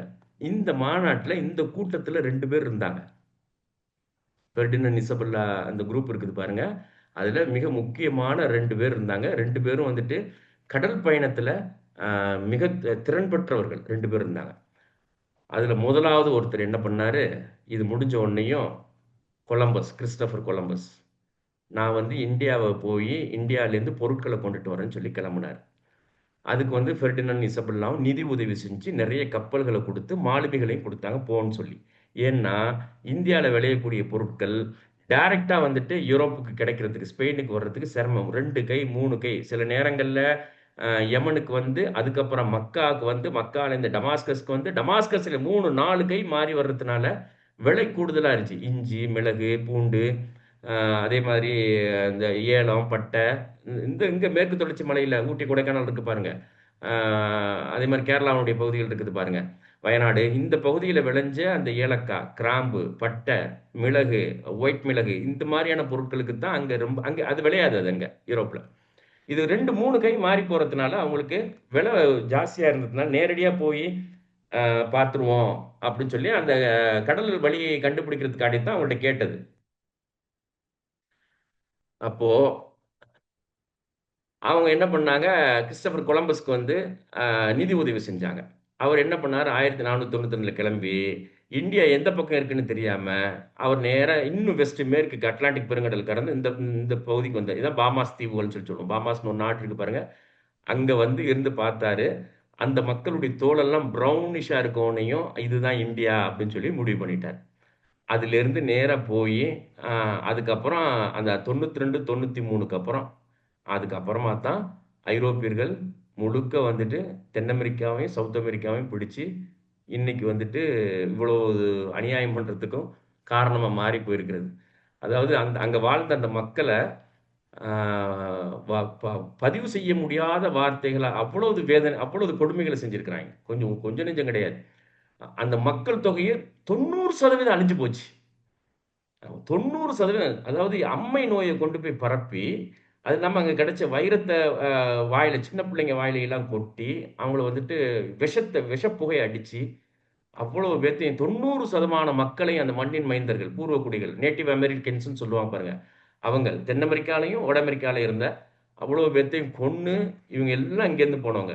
ஃபர்ஸ்ட்டு ஸ்பெயின்லேருந்து போனா, அப்புறம் வந்து ஃப்ரான்ஸ்லேருந்து, இங்கிலாந்துலேருந்து, அயர்லாந்துலேருந்து, இன்னைக்கு யாரெல்லாம் அங்க ஒயிட்ஸ் இருக்கிறானோ, யாரெல்லாம் ட்ரம்ப்பா இருக்கட்டும், அதுக்கு முன்னாடி ஜோ பைடனா இருக்கட்டும், எல்லாருடைய மூதாதையரும் பார்த்தீங்கன்னா, அயர்லாந்துலேருந்து, இங்கிலாந்துலேருந்து, ஃப்ரான்ஸ்லேருந்து போனவங்க. எல்லாம் இந்த பீரியட்ல போனவங்க தான். அதுக்கு வழிகாட்டுனது கொலம்பஸ். அப்போ போய் முடிச்சு, இந்த ஒரு பகுதிய வந்துட்டு கொள்ளையடிக்க ஆரம்பிச்சுட்டாங்க. இது ஃபர்ஸ்ட்டு வெளியேறினது. ஐரோப்பியர்கள் கடலை கடக்க கற்றுக்கொண்டு வெளியேறின காலம். அப்ப இதுக்கு முக்கிய காரணம் என்ன? இந்த பகுதி முஸ்லிம்களுடைய கையிலிருந்து பறிபோனது. பறிபோனது தான் இதுல இருந்த அத்தனை பேரும் கொள்ளையடிக்க கிளம்புனதுக்கு முதல் காரணம். இதுக்கப்புறம் இவன் இவன் நேரா எங்க போயிட்டானா, இங்க போயிட்டு வந்துட்டு நான் இந்தியாவுக்கு தான் போயிருக்கேன்னு வந்து சாதிச்சான். ஆனா அவங்க நம்பல. அதுக்கப்புறமா தான் 1499ல இவன் கிளம்புனான். இவன் இந்தியாவுக்கு போகல, இந்தியாவுக்கு போறேன்னு சொல்லி வேற எங்கேயோ போயிருக்கிறான் அப்படின்னு சொல்லி தான் இவன் வந்துட்டு சவுத்துல இறங்குனது. ஆப்பிரிக்கா கீழே இறங்கி, அதுக்கப்புறம் இந்திய பெருங்கடல், அரபிக்கடலை கடந்து நேரா இந்த பக்கம் வந்தது பாருங்க. அவன் வந்து இதுல இருந்து நேரா அங்க போயிட்டான். இது ஸ்பெயின், இது போர்ச்சுகல். இது ரெண்டும் ஒண்ணுதான். இப்பதான் பிரிஞ்சிருக்குது அது. அந்த போர்ச்சுகல் தலைநகர் தான் லிஸ்பன். சரி, இங்க இருந்து நேரா அவர் கொலம்பஸ் என்ன பண்ணாரு, மேற்கே நோக்கியே போயிட்டாரு. ஆனா வாஸ்கோட காமா சவுத்துல இறங்கி இப்படி வந்து நேரா கேலிக்கட்டுக்கு வந்தது. அதுக்கு முன்னால கடல் வழியே தெரியாது. எல்லா பொருளும் வந்துட்டு இங்க இங்க இந்தியாவிலேருந்து இங்க அரபு குலத்துக்கு வந்து இப்படி வந்து தான் போகும். இந்த வழியா போகும். இல்லைன்னா நார்த் ஆப்பிரிக்கா வந்து தான் போகும். அப்ப இந்த பொருட்களை டைரக்டா கொண்டுட்டு வரதுக்கு வழி கண்டுபிடிக்கணுங்கிற அடிப்படையில தான் இப்படி வந்தது. சரியா? இது வந்துட்டு கொலம்பஸ் அங்க போனாரு. வாஸ்கோ ட காமா இந்தியாவுக்கு வந்தார். இது அப்படியே மைண்ட்ல வச்சுக்கங்க. இந்த 2 பேரையும் பத்தி போனத வச்சுக்கங்க. இதுக்கப்புறம் நீங்க படிச்சீங்கன்னா, அமெரிக்காவுடைய வரலாறே தெரிஞ்சுக்கலாம். ஒரு 300 வருஷம், 350 வருஷத்தினுடைய கோரமான வரலாறு தான் அமெரிக்காவுடைய வரலாறு. அது தெரிஞ்சுக்கலாம். வாஸ்கோ ட காமா வந்ததுக்கப்புறம் அங்க என்ன நடந்துச்சு அப்படிங்கிறதையும் நம்ம பின்னால பார்ப்போம். இப்போ இத அப்படியே வச்சுக்கங்க. இந்த ஒரு செய்திய வந்துட்டு மனசுல வந்துட்டு நல்லா குறிப்பெடுத்துங்க. இது ரொம்ப முக்கியமான ஒரு செய்தி. அந்த கார்டோபாவும், பாக்தாதும் வந்துட்டு தலைசிறந்த நகரங்களா இருக்கும்போது, ஆ ஸ்பெயின்ல இருந்த இந்த டொலேடோன்னு ஒரு ஊர் இருக்குது ஸ்பெயின்ல. சரியா? அதுல ஸ்பெயின்ல வந்துட்டு அந்த இதுக்கு பக்கத்துல, மேட்ரிடுக்கு பக்கத்துல டொலேடோன்னு ஊர் இருக்குது. இதுல ஆ ஆ அதாவது 11ஆம் நூற்றாண்டுல என்ன பண்ணாங்க, முஸ்லிம்கள் அதிகாரத்துல இருக்கிறபோது, அரபுகள் அதாவது அவங்களுடைய ஆராய்ச்சி நூல்கள் எல்லாத்தையும் பல மொழிகளுக்கும் டிரான்ஸ்லேட் பண்றதுக்கு அவங்க வந்து வாய்ப்பு அளிச்சாங்க. அதுல லாட்டின்ல வந்துட்டு எக்கச்சக்கமான ஆராய்ச்சி நூல், மருத்துவம், அறிவியல் நூல்கள், வேதியியல் நூல்கள், இது எல்லாத்தையும் வந்து லாட்டின் மொழிக்கு டிரான்ஸ்லேட் பண்ணாங்க. அதுக்கு தான் வந்து இவ்வளோ பிரம்மாண்டமான ஒரு கட்டடத்தையும் கட்டினாங்க.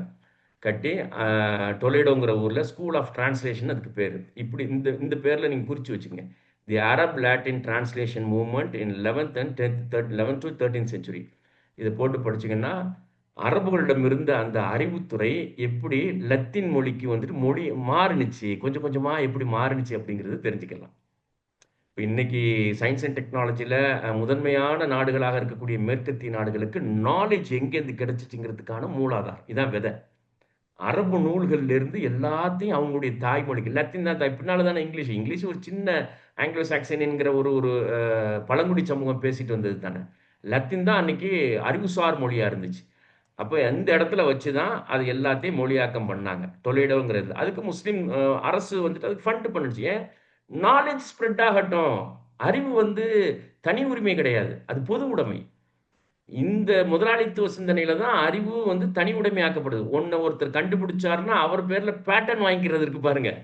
அந்த பார்வையே முஸ்லிம்கள்ட்ட கிடையாது. ஏன்? நீ எது உனக்கு வந்துச்சோ அது அல்லாஹ்வின் புறத்திலிருந்து வந்தது. அதனால உலக மக்கள் அனைவருக்கும் அது பொதுவா இருக்கணும் அப்படிங்கிற கான்செப்ட். அதனால இவங்க கற்றறிந்தத, ஆராய்ச்சி செஞ்சத, எழுதுனத உலகம் முழுவதும் குடுத்து அனுப்பிச்சாங்க. இந்த மாரியான நூல்கள். இது வந்து லைப்ரரி, அன்னைக்கு இருந்த லைப்ரரி இந்த ஸ்பெயின்ல, கார்டோபால, டொலேடோல, செவில்ல கிட்டத்தட்ட ஒரு ஒரு லைப்ரரியிலையும் லட்சக்கணக்கான கையெழுத்து பிரதிகள் இருக்கும். எழுதி எழுதி எழுதி குவிச்சுக்கிட்டே இருந்தாங்க. ஒரு எந்த துறையில இன்டெப்த்தா போய் ஒரு ஒரு ஆராய்ச்சியினுடைய பதிவுகளை அப்படியே பண்ணிக்கிட்டே வந்தாங்க ஃபுல்லா. ஏன்னா ஒரு ஒரு ஃபைனல் அவுட்புட் எழுதுங்கிறது இல்லை, ஸ்டெப்ஸ் எழுதுனாங்க. ஒரு இலக்கை நோக்கி ஒரு ஆராய்ச்சி ஒரு இலக்கை நோக்கி போகும்போது அந்த ஸ்டெப்ஸை எழுதிக்கிட்டே வந்தாங்க. அதுதான் ரொம்ப ரொம்ப முக்கியமானது. கையெழுத்து பிரதிகளா எழுதி குவிச்சாங்க. ஒரு ஒரு நூலகமும் அரசும் நூலகம் நடத்துனுச்சு. அது அல்லாத வந்துட்டு அந்த அரசு குடும்பத்தினர் செல்வந்தர்களும் அவங்கவுங்க வீட்டில் நூலகம் வச்சிருந்தாங்க. இந்த நூலகங்கள் எல்லாமே வந்துட்டு கொஞ்சம் கொஞ்சமா லத்தீன் மொழிக்கு மொழியாக்கம் செய்யப்பட்டுச்சு. இந்த பாருங்க, இந்த இது இது இது சம்பந்தம் எல்லாருடைய புத்தகம் தி கேனன் ஆஃப் மெடிசின் சொல்லக்கூடிய இமாம் இப்னு சீனாவுடைய மருத்துவ நூல். அது அரபு மொழியிலிருந்து லத்தீன் மொழிக்கு மொழியாக்கம் செய்யப்பட்டுச்சு. அதுக்கப்புறம் 600 வருஷம் யூரோப்ல இருக்கக்கூடிய மெடிக்கல் காலேஜினுடைய பிரின்சிபல் டெக்ஸ்ட் புக்கே எதுன்னா தி கேனன் ஆஃப் மெடிசின் தான். கானூன் ஃபித்திப்னு சொல்லுவாங்க அரபில. அந்த புத்தகம் தான். அதே மாரி அல் அ அ இவர் வந்து அபு சயீத் அல் பல்கி அவருடைய பேர். Sustenance of soul. உள்ளத்தினுடைய அ நிலைத்தன்மை என்ன அப்படிங்கிறது. ஏன்னா உள்ளத்திலிருந்து தான் நோய் வருது. சைக்காலஜிக்கலா ட்ரீட்மெண்ட் குடுக்காம, பயாலஜிக்கலா குணப்படுத்த முடியாது. அப்படிங்கிறது இஸ்லாமிக் கான்செப்ட். மருத்துவ கொள்கை அது. ஆனா இன்னைக்கு இருக்கக்கூடிய மேற்கத்திய மருத்துவம் அதல்ல.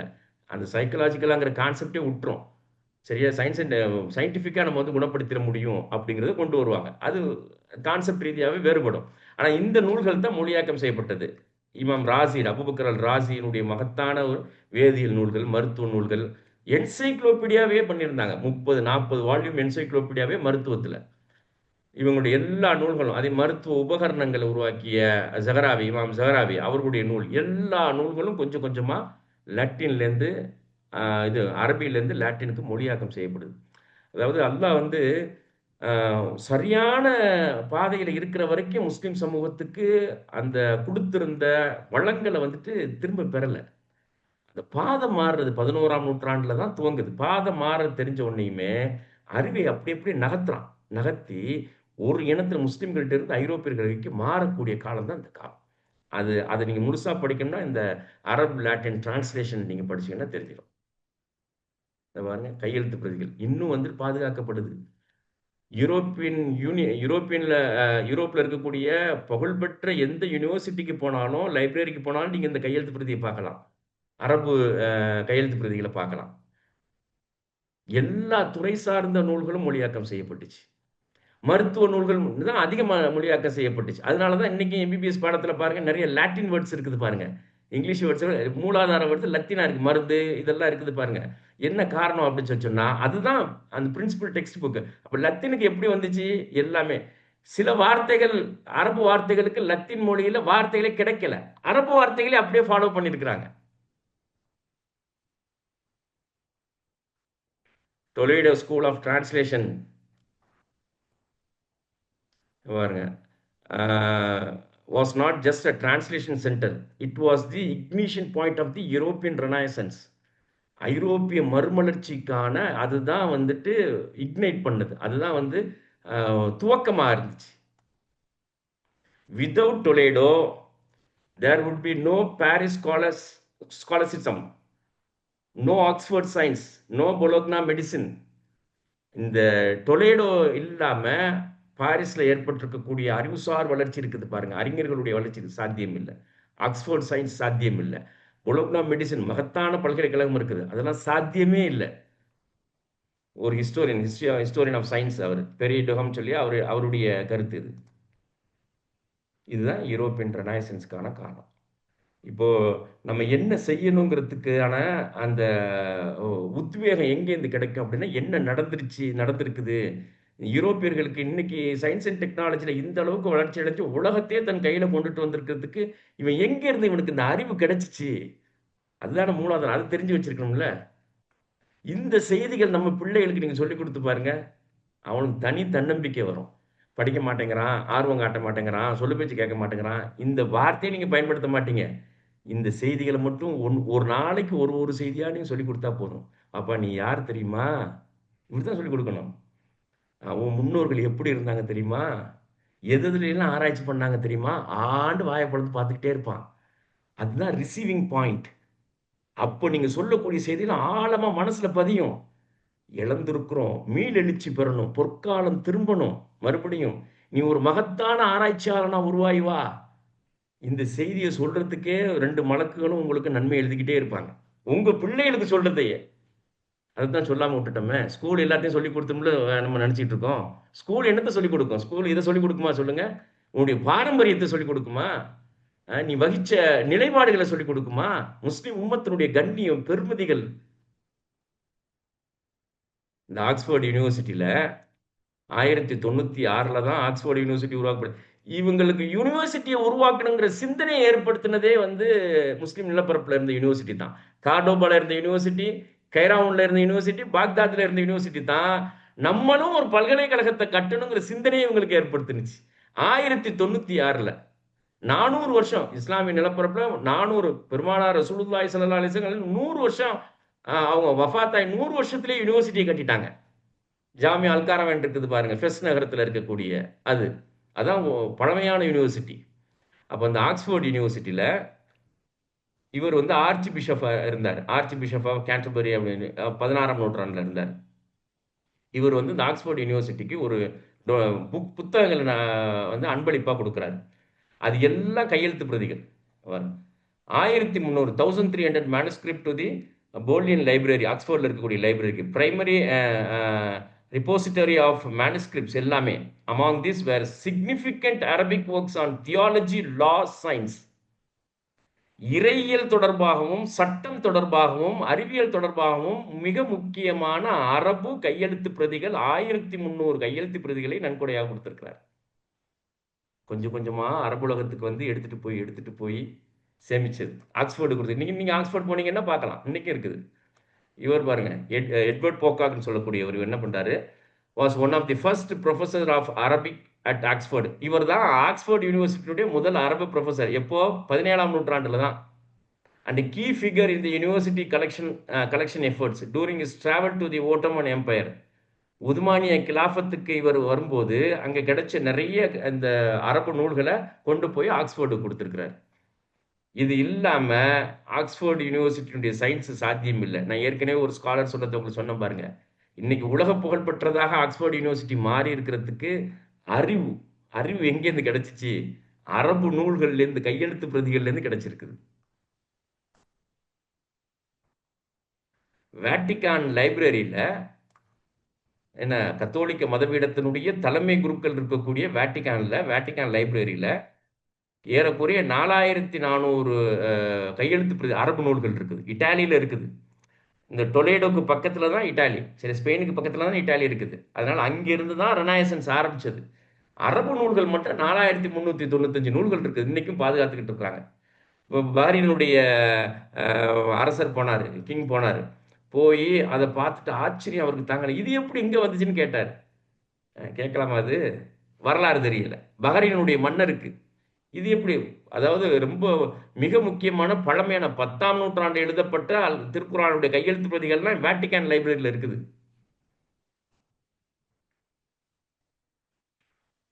இதுதான் யூரோப்பியன் ரெனாய்சன்ஸ் பீரியட். சரியா? ஃபர்ஸ்ட் வந்து நம்ம எப்படி புரிஞ்சுக்கணும்? பாக்தாதும் கார்டோபாவும் தலை சிறந்த நகரங்கள். அங்கதான் அறிவுத்துறை பணிகள் அதிகம் அளவுக்கு நடந்துச்சு. யூரோப்ல இருந்து அவங்க வந்து படிக்கிறதுக்கும் ஆராய்ச்சி செய்யறதுக்கும் பாக்தாதுக்கும் கார்டோபாக்கும் வந்தாங்க. பிறகு முஸ்லிம்கள் பலவீனப்பட்டாங்க. கார்டோபாலையும் பாக்தாதிலும் இருந்த அரபு நூல்கள் கொஞ்சம் கொஞ்சமாக லத்தீன் மொழிக்கு மொழியாக்கம் செய்யப்பட்டுச்சு. மொழியாக்கம் செய்யப்பட்ட அந்த லத்தீன் மொழியில் இருக்கக்கூடிய நூல்கள் ஐரோப்பா முழுவதும் இருக்கக்கூடிய ஸ்கூல்ஸ்ல பாடமாக வைக்கப்பட்டுச்சு. அதுல படிச்சுட்டு வந்த மாணவர்கள் ஆராய்ச்சியாளர்களாக கொஞ்சம் கொஞ்சமா உருவாகி வர ஆரம்பிச்சாங்க. அதுதான் ஐரோப்பிய மறுமலர்ச்சி காலம், யூரோப்பியன் ரெனாய்சன்ஸ் பீரியட் அப்படின்னு சொல்லுவாங்க. 14ஆம் நூற்றாண்டிலிருந்து 17ஆம் நூற்றாண்டு வரைக்கும், 14th 17th செஞ்சுரி வரைக்கும் நடந்த காலம் ஐரோப்பிய மறுமலர்ச்சி காலம். இந்த மறுமலர்ச்சி காலத்தினுடைய அடுத்த அப்டேஷன் என்ன, அடுத்த படிநிலை எப்படி மாறினுச்சு அப்படின்னா இதுவா மாறி போனுச்சு. 1760 தி இண்டஸ்ட்ரியல் ரெவல்யூஷன். எல்லா படிச்ச மக்கள் எல்லாத்துக்கும் தெரியும். தொழில் புரட்சின்னு சொல்லுவாங்க பாருங்க. இங்கிலாந்துல புதிய புதிய ஆயுதங்கள், புதிய புதிய இயந்திரங்களை கண்டுபிடிக்கக்கூடிய தொழில் புரட்சி நடந்துச்சு 1760.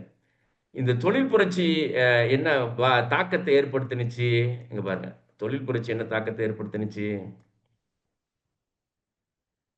பொருளாதார தாக்கம் என்ன ஏற்பட்டுச்சு உலகத்துல? The transition from agrarian and handicraft economies, அதாவது வேளாண் பொருளாதாரத்தில் இருந்தும் ஹேண்டிகிராஃப்ட் கைவினை பொருளாதாரத்தில் இருந்தும் மெஷின் பேஸ்டு மாஸ் ப்ரொடக்ஷனுக்கு மாறினுச்சு. கையில உற்பத்தி, கையெழுத்து பிரதிகள் எழுதிக்கிட்டு இருந்தாங்க, கையில உற்பத்தி செஞ்சுக்கிட்டு இருந்தாங்க, பிரதி எடுத்துக்கிட்டு இருந்தாங்க, விவசாயம் பண்ணிக்கிட்டு இருந்தாங்க இல்லையா?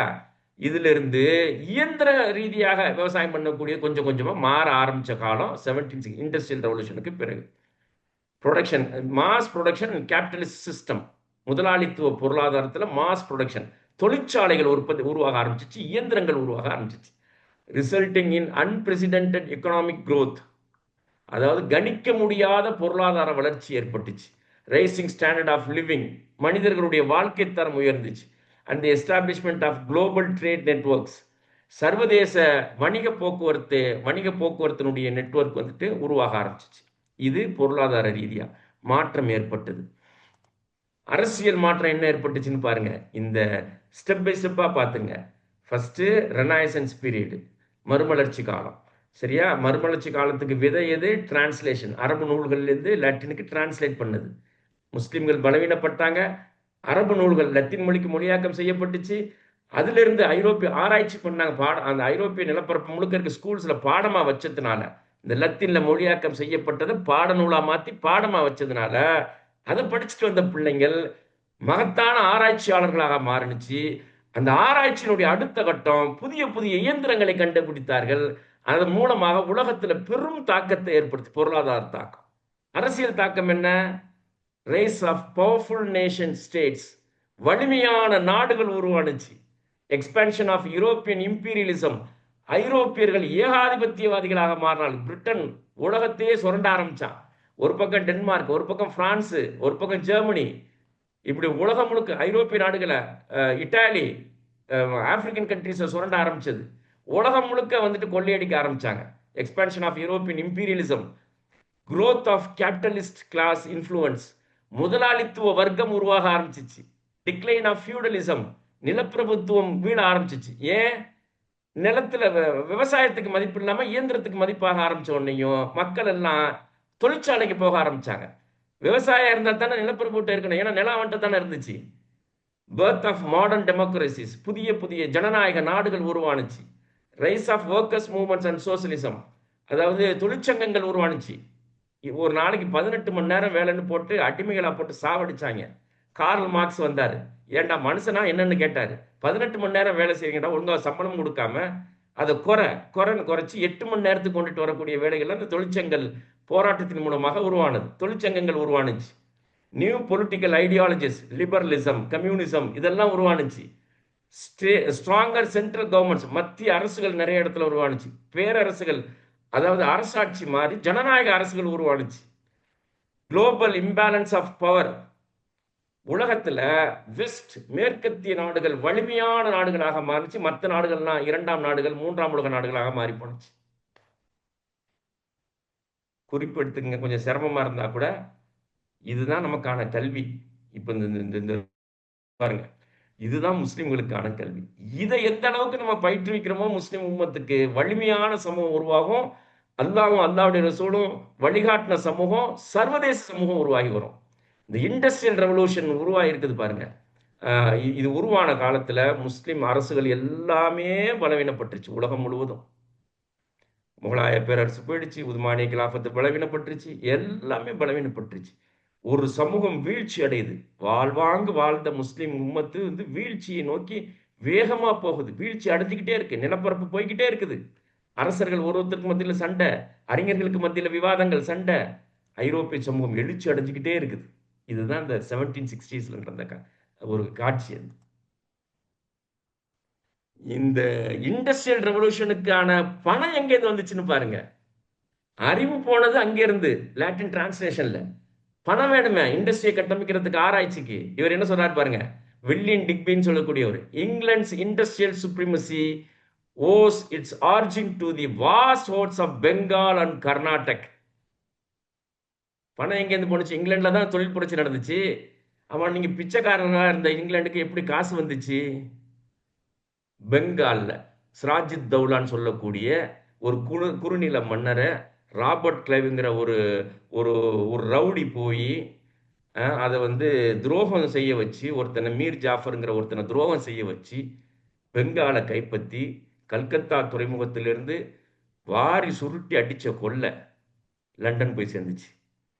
1757, 1757. அதுதான் வந்து பிளாசி யுத்தம்பாங்க, முதல் பிளாசி யுத்தம்பாங்க. அப்புறம் 42 வருஷம் கழிச்சு திப்பு சுல்தானை வீழ்த்தி ஸ்ரீரங்கப்பட்டினம் துறைமுகத்திலிருந்து கப்பல் கப்பலாக கொண்டு போய் சேர்க்கப்பட்ட திப்பு சுல்தான் அரண்மனையிலிருந்து செல்வம், கர்நாடகால விளைஞ்ச செல்வம், மேற்கு தொடர்ச்சி மலை முழுவதும் விளைஞ்ச பொருட்கள், செல்வம், ஒரு குண்டுமணியை கூட உள்ள, ஒரு அரிசியை கூட, ஒரு நெல்லை கூட விடல, வாரி தொடச்சி எல்லாத்தையும் லண்டனுக்கு கொண்டு போய் சேர்த்து, ஒரு கேஸ்டல்ல இன்னைக்கு நீங்க லண்டனுக்கு போனீங்கன்னா அந்த பண்ணை வீடுன்னு சொல்லுவாங்க பாருங்க, அந்த ஒரு பண்ணை வீட்லயும் இந்த பொருட்கள் இருக்குது.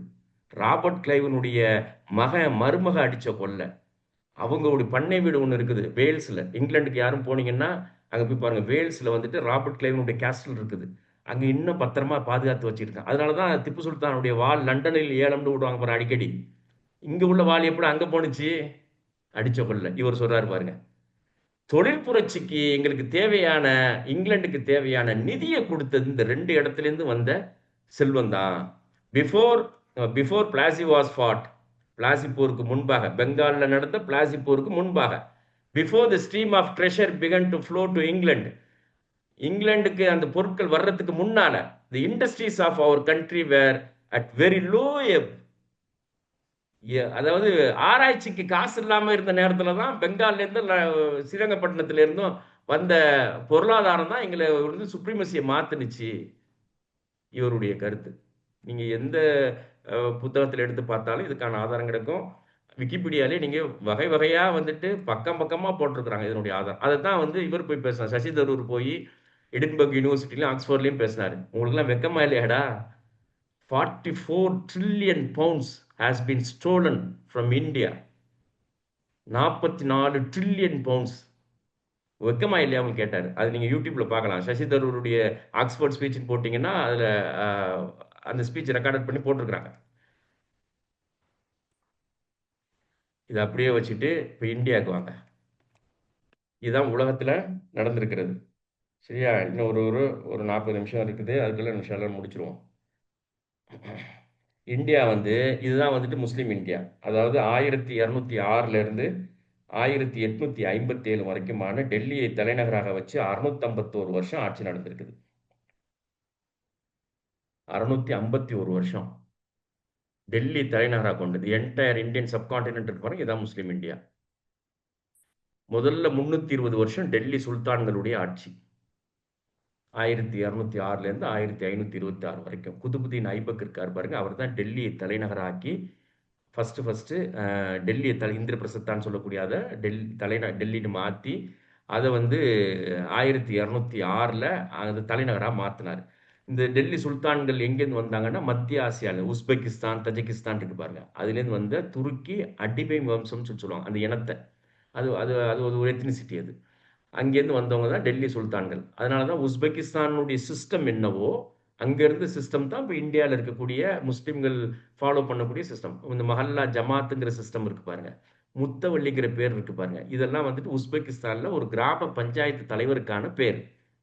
இவங்க வந்து தான் அதை அமைச்சு கொடுத்தாங்க. ஒரு பள்ளியை கட்டுறது, அந்த பள்ளியை சுற்றி வாழக்கூடிய முஸ்லீம்களுக்கு நிர்வாகம் பண்ணுறதுக்கு பள்ளியையே தலைநகராக மாற்றுறது, தலைமையிடமாக மாற்றுறது, அதுக்கு ஒரு தலைவர் தேர்வு செய்கிறது, அந்த பள்ளியை பாதுகாத்துக்கிறார், அவர் பேர் முத்தவள்ளி. இதெல்லாம் இவங்க தான் கற்றுக் கொடுத்தாங்க டெல்லி சுல்தானேட்.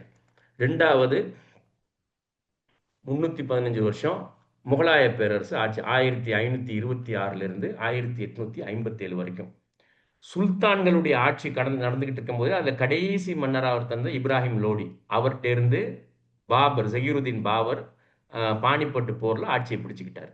ஒரு முஸ்லீம்கிட்டேருந்து இன்னொரு முஸ்லீம் இனம் இது முகலாய பேரரசு யார் அப்படின்னா செங்கிஸ்கான் இருந்தார். செங்கிஸ்கான் படையெடுத்து வந்து செங்கிஸ்கானுடைய பேரன் குலாகான், அவர் வந்துட்டு பாக்தாதை அழிச்சார்னு பார்த்தோமே அப்பாசிய கிலாஃபத்தை.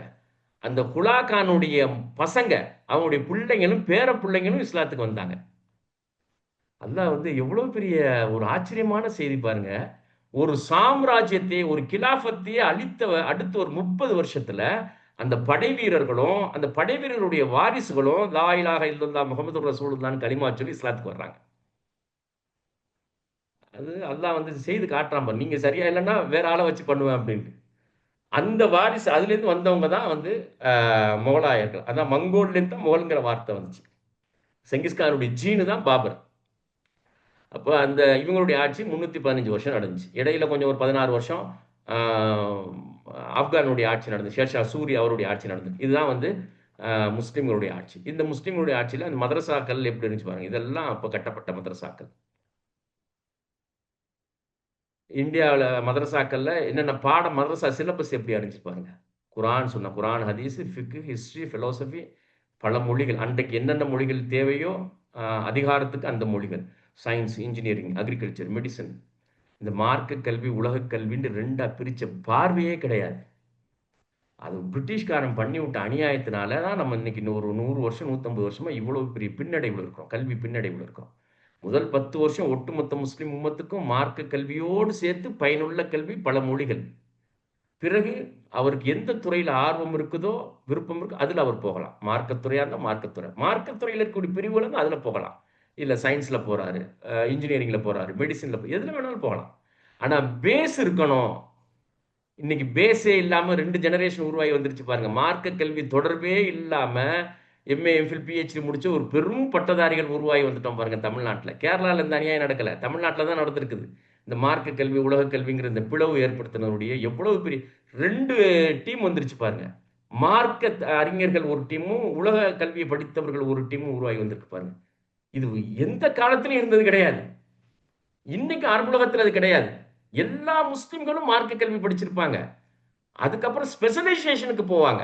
ஃபிக்குல சிலருக்கு இன்ட்ரெஸ்ட் இருக்கும், அவர் அதில் ஸ்பெஷலைசேஷன் பண்ணுவார், மெடிசனில் பண்ணுவார், தப்சீரில் பண்ணுவார்.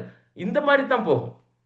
இங்கே பாருங்க இந்த சிஸ்டம் எப்படி இருந்துச்சு, மதரசாக்கள்ல இருந்த சிஸ்டம். இந்தியாவில் இருக்கக்கூடிய மதரசாக்கள் இதுதான் வந்து முகலாய பேரரசின் கீழே மதரசாக்கள் தான் கவர்மெண்ட் ஸ்கூல். இது எல்லாமே கவர்மெண்ட் ஸ்கூல். இதுல முஸ்லீம்களும் படிச்சாங்க, முஸ்லீம் அல்லாத மக்களும் படிச்சாங்க.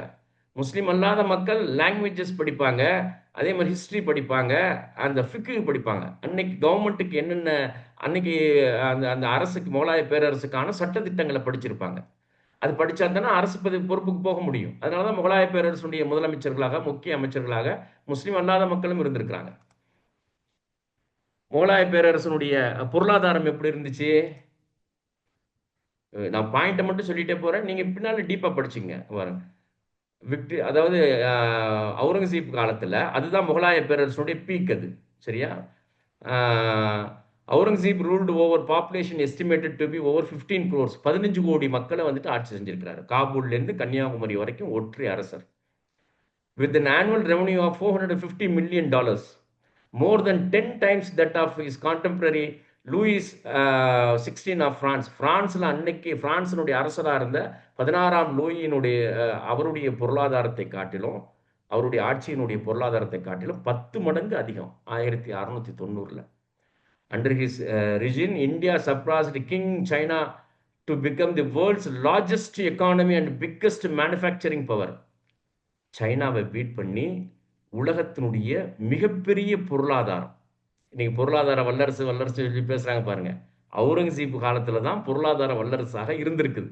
முகலாய பேரரசு காலத்துல தான். அதை எல்லா சங் பரிவாரனுடைய அறிஞர்களும் ஒத்துக்கிறாங்க அதை. ஆனா யாருடைய ஆட்சி? இந்தியா வந்து பொருளாதார வல்லரசா இருந்துச்சுங்கிறத ஒத்துப்பாங்க. யாருடைய ஆட்சியில் இருந்துச்சுன்னு சொல்ல மாட்டாங்க. With the biggest manufacturing power worth nearly quarter of global GDP and more than the entirely Western Europe. இன்னைக்கு இருக்கக்கூடிய மேற்கு ஐரோப்பிய நாடுகளுடைய ஒட்டுமொத்த எல்லா நாடுகளை பொருளாதாரத்தை விடவும் கூடுதலான பொருளாதாரமா இருந்துச்சு. இந்த நேரத்தில் தான் வாஸ்கோ ட காமா வர்றான். கரெக்டாக கனெக்ட் பண்ணிக்கங்க. 16ஆம் நூற்றாண்டு. அதாவது முகலாய பேரரசு ஆட்சி அமையலை, பாபர் ஆட்சியை பிடிக்கலை, இப்ராஹிம் லோடிட்ட இருக்குது. வாஸ்கோ ட காமா வர 1500. முகலாய பேரரசு அமைஞ்சது 26 வருஷம் கழிச்சு 1526.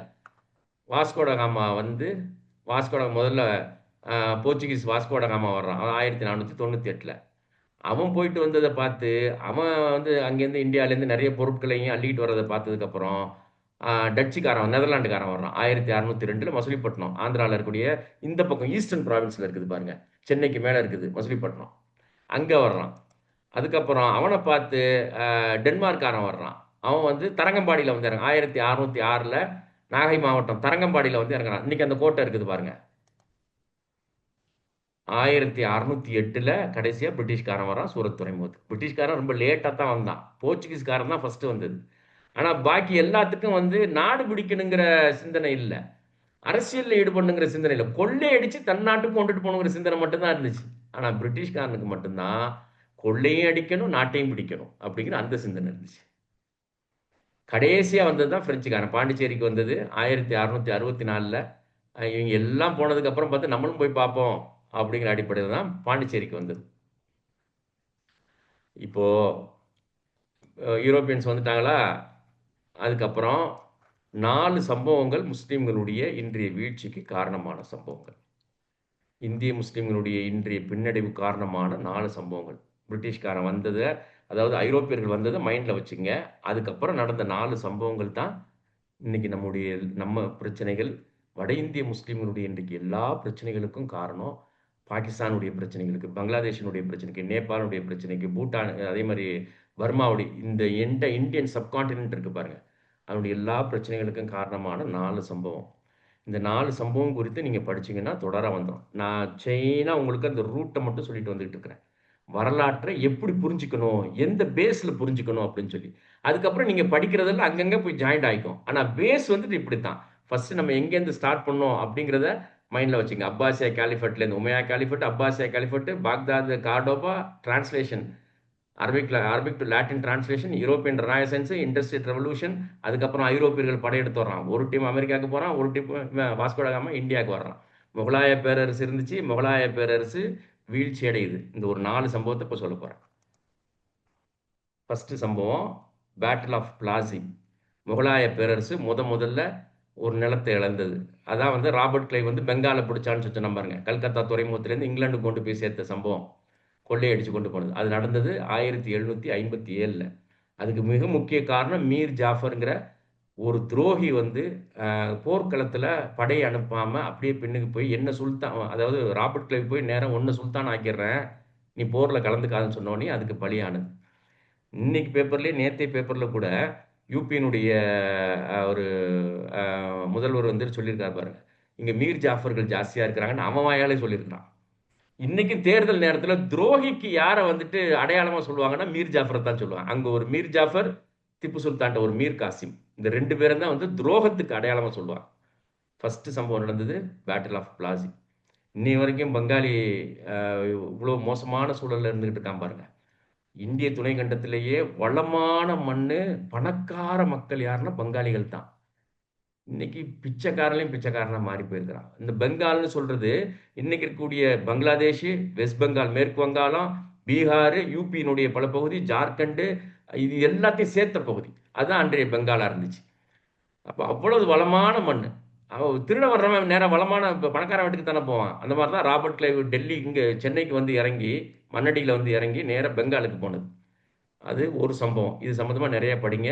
Battle of Plassey. ரெண்டாவது சம்பவம் 42க்கு பிறகு, 42 வருஷத்துக்கு பிறகு திப்பு சுல்தானுடைய ஆட்சி.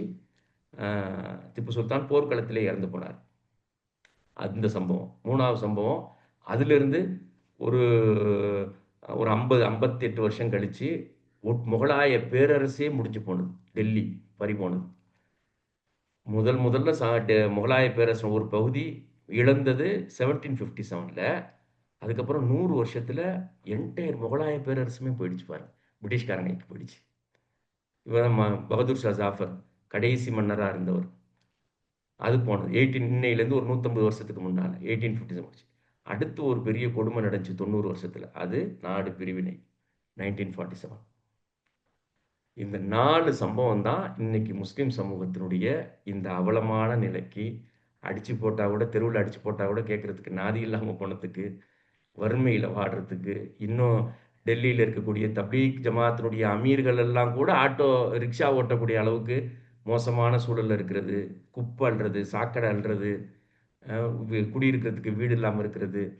அதனால யாரோ ஒரு முஸ்லீம் தப்பு பண்ணிட்டான் அப்படிங்கிறதுனால வீடுகள் இடிச்சு ஏறக்குறைய 4500 வீடுகளையும், கட்டடங்களையும், பள்ளிவாசலையும், மதரசாக்களையும் இடிக்கப்பட்டிருக்கு இந்த ஒரு 10-12 வருஷத்துல. இவ்வளவு பெரிய குடும்பம். நாடு பிரிவினை அந்த நேரத்தில் ஏற்பட்ட பாதிப்புகள் இருக்கு பாருங்க. உலக வரலாற்றிலேயே இவ்வளவு பெரிய புலம்பெயர்ந்து நடந்து கிடையாது. 20 லட்சம் மக்கள் கொலை செய்யப்பட்டார்கள். இந்துக்கள்லையும் முஸ்லிம்கள்லையும். அவ்வளவு கொடூரமான சம்பவங்கள். ஆயிரக்கணக்கான பள்ளிவாசல்கள் மாட்டு தொழுவங்களா மாற்றப்பட்டுச்சு. வக்ஃபு சொத்துக்கள்லாம் பறி போய் அது எதிரி சொத்துக்கள், எனிமி ப்ராப்பர்ட்டின்னு இன்றைக்கு மாற்றப்பட்டிருக்குது. எல்லாம் அதாவது 650 வருஷம் இந்திய துணைக்கண்டத்தையே கட்டி ஆண்ட ஒரு சமூகத்தினுடைய இன்றைய நிலை. இதுக்கு மிக முக்கியமான காரணம் இந்த 4 காரணங்கள். இதை தெரியாம நம்ம என்ன வேலை செஞ்சாலும் சரி, அந்த வேலையில வந்து ஒரு உயிர் இருக்காது, ஈடுபாடு இருக்காது. ஏதாவது ஒரு சுயநலத்தோடவே செய்வோம்.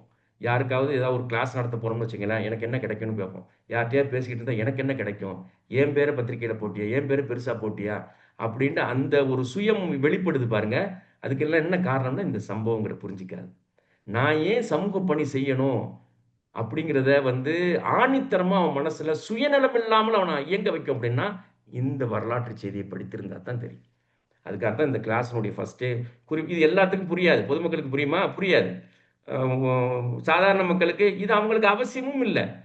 ஆனா சமூகத்துக்கு வழிகாட்டக்கூடியவங்களுக்கு இது தெரிஞ்சிருக்கணுமா வேணாமா? இது தெரியலன்னா வழிகாட்டுறதுக்கு தகுதியே இல்லையே. இந்த 4 சம்பவத்தையும் நீங்க படிச்சீங்கன்னா ரூட் கிளியரா இருக்கும். உங்களுக்கு யார் கைட் பண்ணணும்னு அவசியமே இல்லை. நீங்களா கிளியரா வந்துட்டு சரியான இலக்கை வந்துட்டு சொல்லுவீங்க. இந்த 4 சம்பவத்தையும் நீங்க தெளிவா தெரிஞ்சிருந்தா போதும். அந்த இது 1857 முகலாய பேரரசு வீழ்ச்சி அடைகிற நேரம் தான் அந்த சிப்பாய் புரட்சின்னு சொல்லுவாங்க டெல்லி. அது சும்மா பேர் வச்சிருக்கிறாங்க சிப்பாய் புரட்சி. சிப்பாய் புரட்சிங்க குப்பாய் புரட்சியும் கிடையாது. அது முஸ்லிம்களுக்கும் பிரிட்டிஷ் ஈஸ்ட் இந்தியா கம்பெனி இராணுவத்துக்கும் நேருக்கு நேராக நடந்த போர் அது, சாந்தினி சவுக் பகுதியில். அதனால அது சம்பந்தமா நிறைய படிங்க. அந்த போர் தான் பெரிய தாக்கத்தை ஏற்படுத்திருச்சு. இழப்புகளுக்கு இன்றைய வரைக்கும் இழப்புகளுக்கு பெரும் காரணம் வந்துட்டு அந்த போர் தான். ஏன்னா அதிகாரமே போயிடுச்சே. முஸ்லிம்கள் ஒரு தலைவர்கிட்ட வழிகாட்டுதல் அடிப்படையில் எந்த காலத்திலையும் வாழ்ந்தது கிடையாது. ஒரு அரசுக்கு கீழே தான் வாழ்ந்துருக்கிறாங்க இந்தியாவில். அதனாலதான் இப்ப எந்த தலைவரையுமே யாராலையும் முழுசா ஏத்துக்க முடியல. எந்த தலைவர் வந்தாலும் அவர்கிட்ட அது குறை இது குறைன்னு சொல்லக்கூடிய வழக்கம் இருக்குது பாருங்க. தலைவரின் கீழே வாழவே இல்லை. ஒரு அரசுக்கு கீழே தான் வாழ்ந்திருக்கிறோம் முஸ்லிம்கள். இந்த 1857 போர் நடந்துகிட்டு இருக்க நேரத்திலேயே இந்தியாவில் 3 யூனிவர்சிட்டியை வந்து ஈஸ்ட் இந்தியா பிரிட்டிஷ் கவர்மெண்ட் உருவாக்குனுச்சு. University of Calcutta, university of Madras, university of Bombay. டெல்லியில் போர் நடந்துகிட்டு இருக்குது முஸ்லீம்களுக்கும் ஈஸ்ட் இந்தியா ராணுவத்துக்கும். அதுக்கப்புறம் 1857 அப்புறம் ராணுவம் ஈஸ்ட் இந்தியா கம்பெனி கலைக்கப்பட்டுருச்சு. டைரக்டா ராணியினுடைய ஆட்சி வந்துருச்சு. போர் நடந்து முஸ்லிம்கள் படுகொலை செய்யப்பட்டு மதரசாக்கள் எல்லாம் இடித்து நொறுக்கப்பட்டுக்கிட்டு இருக்க காலத்துல, மதரசாக்கள் இருந்த கித்தாபுகள் எல்லாம் தீ வச்சு கொளுத்தப்பட்டு இருந்த காலத்துல, மதரசா உஸ்தாதுகளை வீடு வீடா தேடி தேடி தேடி சுட்டு கொண்டுகிட்டு இருக்கக்கூடிய காலத்துல 3 யூனிவர்சிட்டிஸை வந்துட்டு பிரிட்டிஷ் கவர்மெண்ட் உருவாக்குனுச்சு. University of Calcutta, university of Madras, university of Bombay. எல்லா சமூகமும் படிக்கலாங்கிறத கேட்டை ஓபன் பண்ணி விட்டாங்க. அப்பதான் ஃபர்ஸ்ட் இந்த பிற்படுத்தப்பட்ட சமூகம் இருக்குது பாருங்க, நாட்டில் வாழக்கூடிய பேக்வர்ட் கம்யூனிட்டி படிக்கலாம், நம்மளும் படிக்கலாம் அப்படிங்கிற அந்த ஒரு இடத்துக்கு வர்றாங்க. எல்லா சமூகமும் படிக்கலாம் அப்படிங்கிற, அதுலயும் குறிப்பா யூனிவர்சிட்டி ஆஃப் கல்கட்டா இருக்குது பாருங்க. இந்த கல்கட்டா யூனிவர்சிட்டி தான், கல்கட்டா யூனிவர்சிட்டி எப்படிப்பட்ட யூனிவர்சிட்டி அப்படின்னா, the first university located to the east of Suez to teach European classics, English literature, European and Indian philosophy. அதாவது ரெனாய்சன்ஸ் பீரியட்ல அவங்க அவங்க வளர்த்தெடுத்த அரசியல் சிந்தனைகள், இலக்கிய சிந்தனைகள், இது எல்லாத்தையும் ஈஸ்ட் ஆஃப் சூயஸ்ல, சூயஸ் ஈஸ்ட் ஆஃப்னா இந்த இடத்துல இருக்குது ஈஸ்டர்ன் கண்ட்ரிஸ், இதுதான் சூயஸ். சரியா, செங்கடலுக்கு மேல இருக்கு சூயஸ். இங்க இருந்து என்டையர் ஈஸ்டர்ன் கண்ட்ரிஸ்க்கு ஃபர்ஸ்ட் யூனிவர்சிட்டி கல்கட்டா யூனிவர்சிட்டி, அவங்க உருவாக்கின யூனிவர்சிட்டி. அதோடு சேர்த்து அந்த அந்த அவங்களுடைய வேர்ல்டு ஆர்டர், அவங்களுடைய நாலேஜ் எல்லாம் அப்போதான் இம்போர்ட் பண்ணப்படுது. யார் வேணாலும் போய் படிச்சுட்டு எங்க நிர்வாகத்தில், எங்க கவர்மெண்ட்ல வந்து நீ வந்து குமாஸ்தாவா ஒரு கிளரிக்கல் போஸ்ட்ல வேலை செய்யலாம். மாச சம்பளம் 30 நாளைக்கு ஒரு ட்ரிப்பு, முதல்ல 45 நாளைக்கோ ஒரு ட்ரிப்பு இருந்துச்சு, அப்புறம் 30 நாளைக்கு மாத்துறாங்க. மாச சம்பளம் கொடுப்போம். பிரிட்டிஷ் கவர்மெண்ட்டுக்கு நீ வந்து சர்வெண்டா வேலை செய்யலாம். இங்கிலீஷ் லாங்குவேஜ்ல எங்களுடைய கான்செப்டை படி, நாங்க சொல்லக்கூடிய பிலோசபி, லா, பாலிடிக்ஸ் எல்லாத்தையும் படி. இதுதான் ஃபர்ஸ்ட் கல்கட்டா யூனிவர்சிட்டியில் உருவாகி வந்தது. அப்புறம் எல்லா சமூகமும் படிக்க ஆரம்பிச்சிட்டாங்க. முஸ்லீம்கள் போரிட்டுக்கிட்டு இருந்தாங்க, போரிட்டு மடிச்சுக்கிட்டு இருந்தாங்க. அதிகாரமெல்லாம் போயிடுச்சு. முகலாய பேரரசு ஆட்சி அதிகாரம் எல்லாமே போச்சு. அதாவது அதை பத்தி பேசுறாந்தாவே 10 நாள் 15 நாள் பேசணும். அவ்வளவு மோசமான நிலைமைக்கு மாறினாங்க முஸ்லீம். வழி இல்லாம, சோத்துக்கு வழி இல்லாம, ஒண்ணுக்கு இல்லாம மதம் மாறி போனாங்க. கிறிஸ்தவ மதத்துக்கு மாறி போனாங்க. ஆயிரக்கணக்கான முஸ்லீம்கள் மாறி போனாங்க. என்னடா பண்றதுன்னு கொஞ்சம் நெஞ்சம் மிச்சம் தப்பி பிழைச்ச அறிஞர்கள், சமூக அக்கறை உள்ளவங்க என்னடா பண்றதுன்னு முழிச்சிட்டு இருந்தாங்க. இது எப்படியாவது காப்பாத்தி எடுக்கணுமே. யாருக்கும் யாரும் கட்டுப்படல. யாராலையும் எதையும் செய்ய முடியல. தாடி வச்சா குற்றம், தொப்பி போட்டா குற்றம், கூடி நின்றா குற்றம், பாங்கு சொன்னா குற்றம், வரி கட்டணும். தாடி வைக்கிறாங்க வரி கட்டணும், தொப்பி போறாங்க வரி கட்டணும், எல்லாத்துக்கும் காசு, பனிஷ்மெண்ட். இப்படிப்பட்ட சூழல்ல 1854ல பாருங்க இன்னொரு காலேஜ் உருவாக்குனாங்க. கும்பகோணம் கவர்மெண்ட் ஆர்ட்ஸ் காலேஜ் இருக்கு பாருங்க. அதாவது 1857 இந்த 3 யூனிவர்சிட்டியும் உருவாக்குறதுக்கு முன்னாடியே போய், எங்க ஆளுக்கு நிறைய பேர் வாழ்றாங்க அந்த பகுதியில், எங்களுக்கு ஒரு காலேஜ் கொடுக்குன்னு சொல்லி கும்பகோணத்துக்கு காலேஜை கொண்டுட்டு வந்தாங்க. எப்படி முந்திக்கிட்டாங்க பாருங்க. ஏன் இனி யாருடைய கை ஓங்கும், இந்த நாடு யாருடைய கீழே ஆட்சியில் இருக்கும், அவனுக்கு அடுத்த செக்டார் ஏ அவன் இருக்கிற அரசன் இருக்கான், பியில் நம்ம போய் உட்காரணும் அப்படின்னு கும்பகோணம் கவர்மெண்ட் ஆர்ட்ஸ் காலேஜ் இருக்கும். 1854ல் உருவாக்கப்பட்டது. மெட்ராஸ் யூனிவர்சிட்டி தான் முன்னால, 3 வருஷத்துக்கு முன்னால. போர், டெல்லியில் நடந்த போருக்கு முன்னால. முஸ்லீம் உம்மத்தை மீட்டெடுக்கணுமே, என்ன செய்யணும்? இப்போ யாரெல்லாம் அந்த மீட்டெடுப்புல வந்திருக்கிறாங்க பாருங்க, அவங்கள பத்தி நீங்க குறிப்பெடுத்துக்கிட்டு படிங்க. சமூகத்தை மீட்டெடுப்பதிலும் பிரிட்டிஷ் ஆட்சியை அகற்றுவதிலும் கவனம் செலுத்துறாங்க. 1857க்கு பிறகு 1947 வரைக்கும் ஒரு 90 வருஷம், நாடு சுதந்திரம் அடைகிற வரைக்கும் 90 வருஷம் இருக்கு பாருங்க. 90 வருஷத்துல தன்னுடைய உடல், பொருள், ஆவி, அறிவு அத்தனையும் தியாகம் பண்ணி அந்த ஒரு ஜெனரேஷன் செஞ்சிருக்கக்கூடிய வேலைகள் இருக்குது பாருங்க. பலனையே எதிர்பார்க்காம படாது பாடுபட்டு எல்லாத்தையும் இழந்து அடுத்த ஜெனரேஷனை வார்த்தெடுக்கணும், இழந்த பெருமைகளை மீட்டெடுக்கணும் அப்படிங்கிறதுக்காகவே உழைச்சிருப்பாங்க. நான் ஒவ்வொருத்தர் பேரா சொல்றேன், குறிப்பு வச்சுங்க. இப்பவே தமிழ்ல நிறைய அதுக்கான புக்ஸ் எல்லாம் வந்துருச்சு, நீங்க வாங்கி படிக்கலாம். அவனுடைய முழு வரலாறையும் படிக்கலாம். முதலாவது நீங்க படிக்க வேண்டியது மௌலானா ஷா வலியுல்லா மொஹ்தீஸ் தெஹ்லவி. இந்தியாவில் தோன்றிய 2வது முஜத்தீத், புரட்சியாளர். முதல் புரட்சியாளர் ஷேக் அஹ்மத் சிர்ஹிந்தும்பாங்க. அக்பர் பண்ண அட்டூழியத்தை எல்லாத்தையும் முடிவுக்கு கொண்டு வந்த ஒரு மகத்தான மார்க்க அறிஞர், நக்ஷபந்தியா தரீக்கத்தினுடைய ஒரு மிகப்பெரிய ஒரு ஆன்மீக சிந்தனை, ஒரு ஒரு தலைவராக இருந்தவங்க. அக்பர் பண்ண அட்டூழியம் இருக்கு பாருங்க, அந்த மதம் இந்த மதம் எல்லாத்தையும் சேர்த்து அவன் ஒரு மதத்தை கண்டுபிடிச்சி அவன் பண்ண எல்லாத்தையும் முடிவுக்கு கொண்டுட்டு வந்தது ஷேக் அஹ்மத் சிர்ஹித். அந்த வழித்தோன்றல்கள் வந்தவங்க தான் மௌலானா ஷா வலியுல்லா மொஹ்தீஸ் தெஹ்லவிம்பாங்க. ஷா வலியுல்லாவை படிக்காம இருக்கிறது குற்றம், இட்ஸ் அ கிரைம். அது அல்லாஹ் அனுப்பிய ஒரு மகத்தான ஒரு புரட்சி. இன்றைய வரைக்கும் அவங்க இப்போ 1762ல் அவுரங்கசீப் இறந்து போறதுக்கு ஒரு 4 வருஷத்துக்கு முன்னால பிறக்கிறாங்க. அவுரங்கசீப் 1707ல் இறக்குறாரு. ஒரு 4 வருஷத்துக்கு முன்னால பிறக்கிறாங்க. அல்லாஹ் வந்துட்டு ஆளை கொண்டுட்டு வர்றான் பாருங்க. இவரை மாதிரி ஒரு ஒரு அறிஞர் இன்னைய வரைக்கும் வெளிப்படலை. இந்திய துணை கண்டத்திலே வெளிப்படலை. மௌலானா ஷா வலியுல்லா மாதிரி. அதே மாதிரி இந்த குடும்பம், ஷா வலியுல்லா குடும்பம் செஞ்சிருக்கிற மாதிரியான தியாகம், அறிவுத்துறைக்கு அவங்க செஞ்சிருக்கக்கூடிய அர்ப்பணிப்புகள் யாருமே செய்யல. அதை நீங்க படிச்சு பார்த்தீங்கன்னா தெரிஞ்சுப்பீங்க. இவங்கலேருந்து ஸ்டார்ட் பண்ணுங்க. சரியா? இப்போ அந்த புக்கு ஒரு 2, 3 பாகம் தமிழ்ல வந்திருக்குது. அது நம்ம அலிமியான்னு சொல்லக்கூடிய மௌலானா அபுல் ஹசன் அலி நத்வி அவங்க வந்து எழுதின புத்தகத்தை தமிழ்ல மொழியாக்கம், ஷா உமரி மொழியாக்கம் பண்ணியிருக்கிறாரு. அது இஸ்லாமிய மறுமலர்ச்சி நினைக்கிறேன். ஒரு 3, 4 பாகம் இருக்குது. அதுல எல்லாத்தையும் நீங்க பார்க்கலாம். யாரெல்லாம் முஜத்தீதுகள் வந்தாங்களோ இஸ்லாமிய வரலாற்றுல, அவங்க என்ன வேலையை செஞ்சாங்க அப்படிங்கிறது சம்பந்தமா அருமையான ஒரு தொகுப்பு. அதை நீங்க அது ஒரு ஒரு நாளைக்கு ஒரு ஒரு பக்கத்துல 2 பக்கத்த படிச்சுட்டு உங்க பிள்ளைகளுக்கு சொல்லிக் கொடுத்தீங்கன்னாவே போதும். அந்த பிள்ளைங்க வந்து பாதையே மாறாது. பக்குவமான பிள்ளைகளா உருவாகி வரும். இவங்கள படிங்க. 2வது இவங்களுடைய மூத்த மகன் ஷா அப்துல் அசீஸ் தெஹ்லவி. அவங்கள பத்தி படிங்க. சரியா? நேரம் குறைவா இருக்கிறதுனால சொல்லிட்டே போயிடுறேன். குறிப்பெடுத்துக்கங்க. ஷா அப்துல் அசீஸ் தெஹ்லவியினுடைய ஒரு தளபதின்னு சொல்லலாம். சையீத் அகமது ஷஹீத் பரேல்வின்னு சொல்லுவாங்க. பரேல்விங்கிற அந்த ஊர்ல பிறந்தவங்க சையீத் அகமது ஷஹீத். பரேல்வின்னு இன்னொரு குரூப்பை சொல்லுவாங்க. அதல்ல. இவங்க அந்த ஊர்ல பிறந்தவங்க. சையீத் அகமது ஷஹீத். அவங்கள பத்தி படிங்க. மௌலானா ரஹ்மத்துல்லா கிரானவி. ஒரு மாபெரும் போராளி, மகத்தான போராளி. அல்லாஹ் இவங்க ஒரு ஆளை வச்சு எவ்வளவு பெரிய வேலை பார்த்திருக்கிறான் அப்படிங்கிறத நீங்க படிக்க ஆச்சரியப்படுவீங்க. இவங்க எழுதின கித்தாபு தான் இல்ஹாருல் ஹக்குங்கிற 2 வால்யூம் இருக்குது. உலகம் அழியிற காலம் வரைக்கும் கிறிஸ்தவர்கள் யாரேனும் வந்து முஸ்லிம்களிடம் விவாதத்துக்கு வர்றியான்னு கேட்கக்கூடாது. அப்படி கேட்டா முஸ்லிம்களுக்கு ஒரு மகத்தான ஒரு ஆதாரம் வேணுங்கிறதுக்காண்டி ஒரு வருஷ காலத்துல 2 கித்தாப் எழுதியிருக்கிறாங்க. இல்ஹாருல் ஹக்குன்னு சொல்லி. அந்த புத்தகத்தை வச்சு தான் இன்னைக்கும் இனி உலக அழியிற காலம் வரைக்கும் கிறிஸ்தவத்தோட விவாதம் பண்றதா இருந்தா அது ஆதாரமான நூலா இருக்கலாம். அகமது தீதாதுன்னு ஒருத்தர் நம்ம ஜாக்கிர் நாயக்கருடைய குரு. அவருக்கும் இல்ஹாருல் ஹக்கு தான். ஜாக்கிர் நாயக்குக்கும் இதுதான் வந்துட்டு ஆதாரமா இருக்குது. அதை எழுதுனது மௌலானா ரஹ்மத்துல்லா கிரானவி.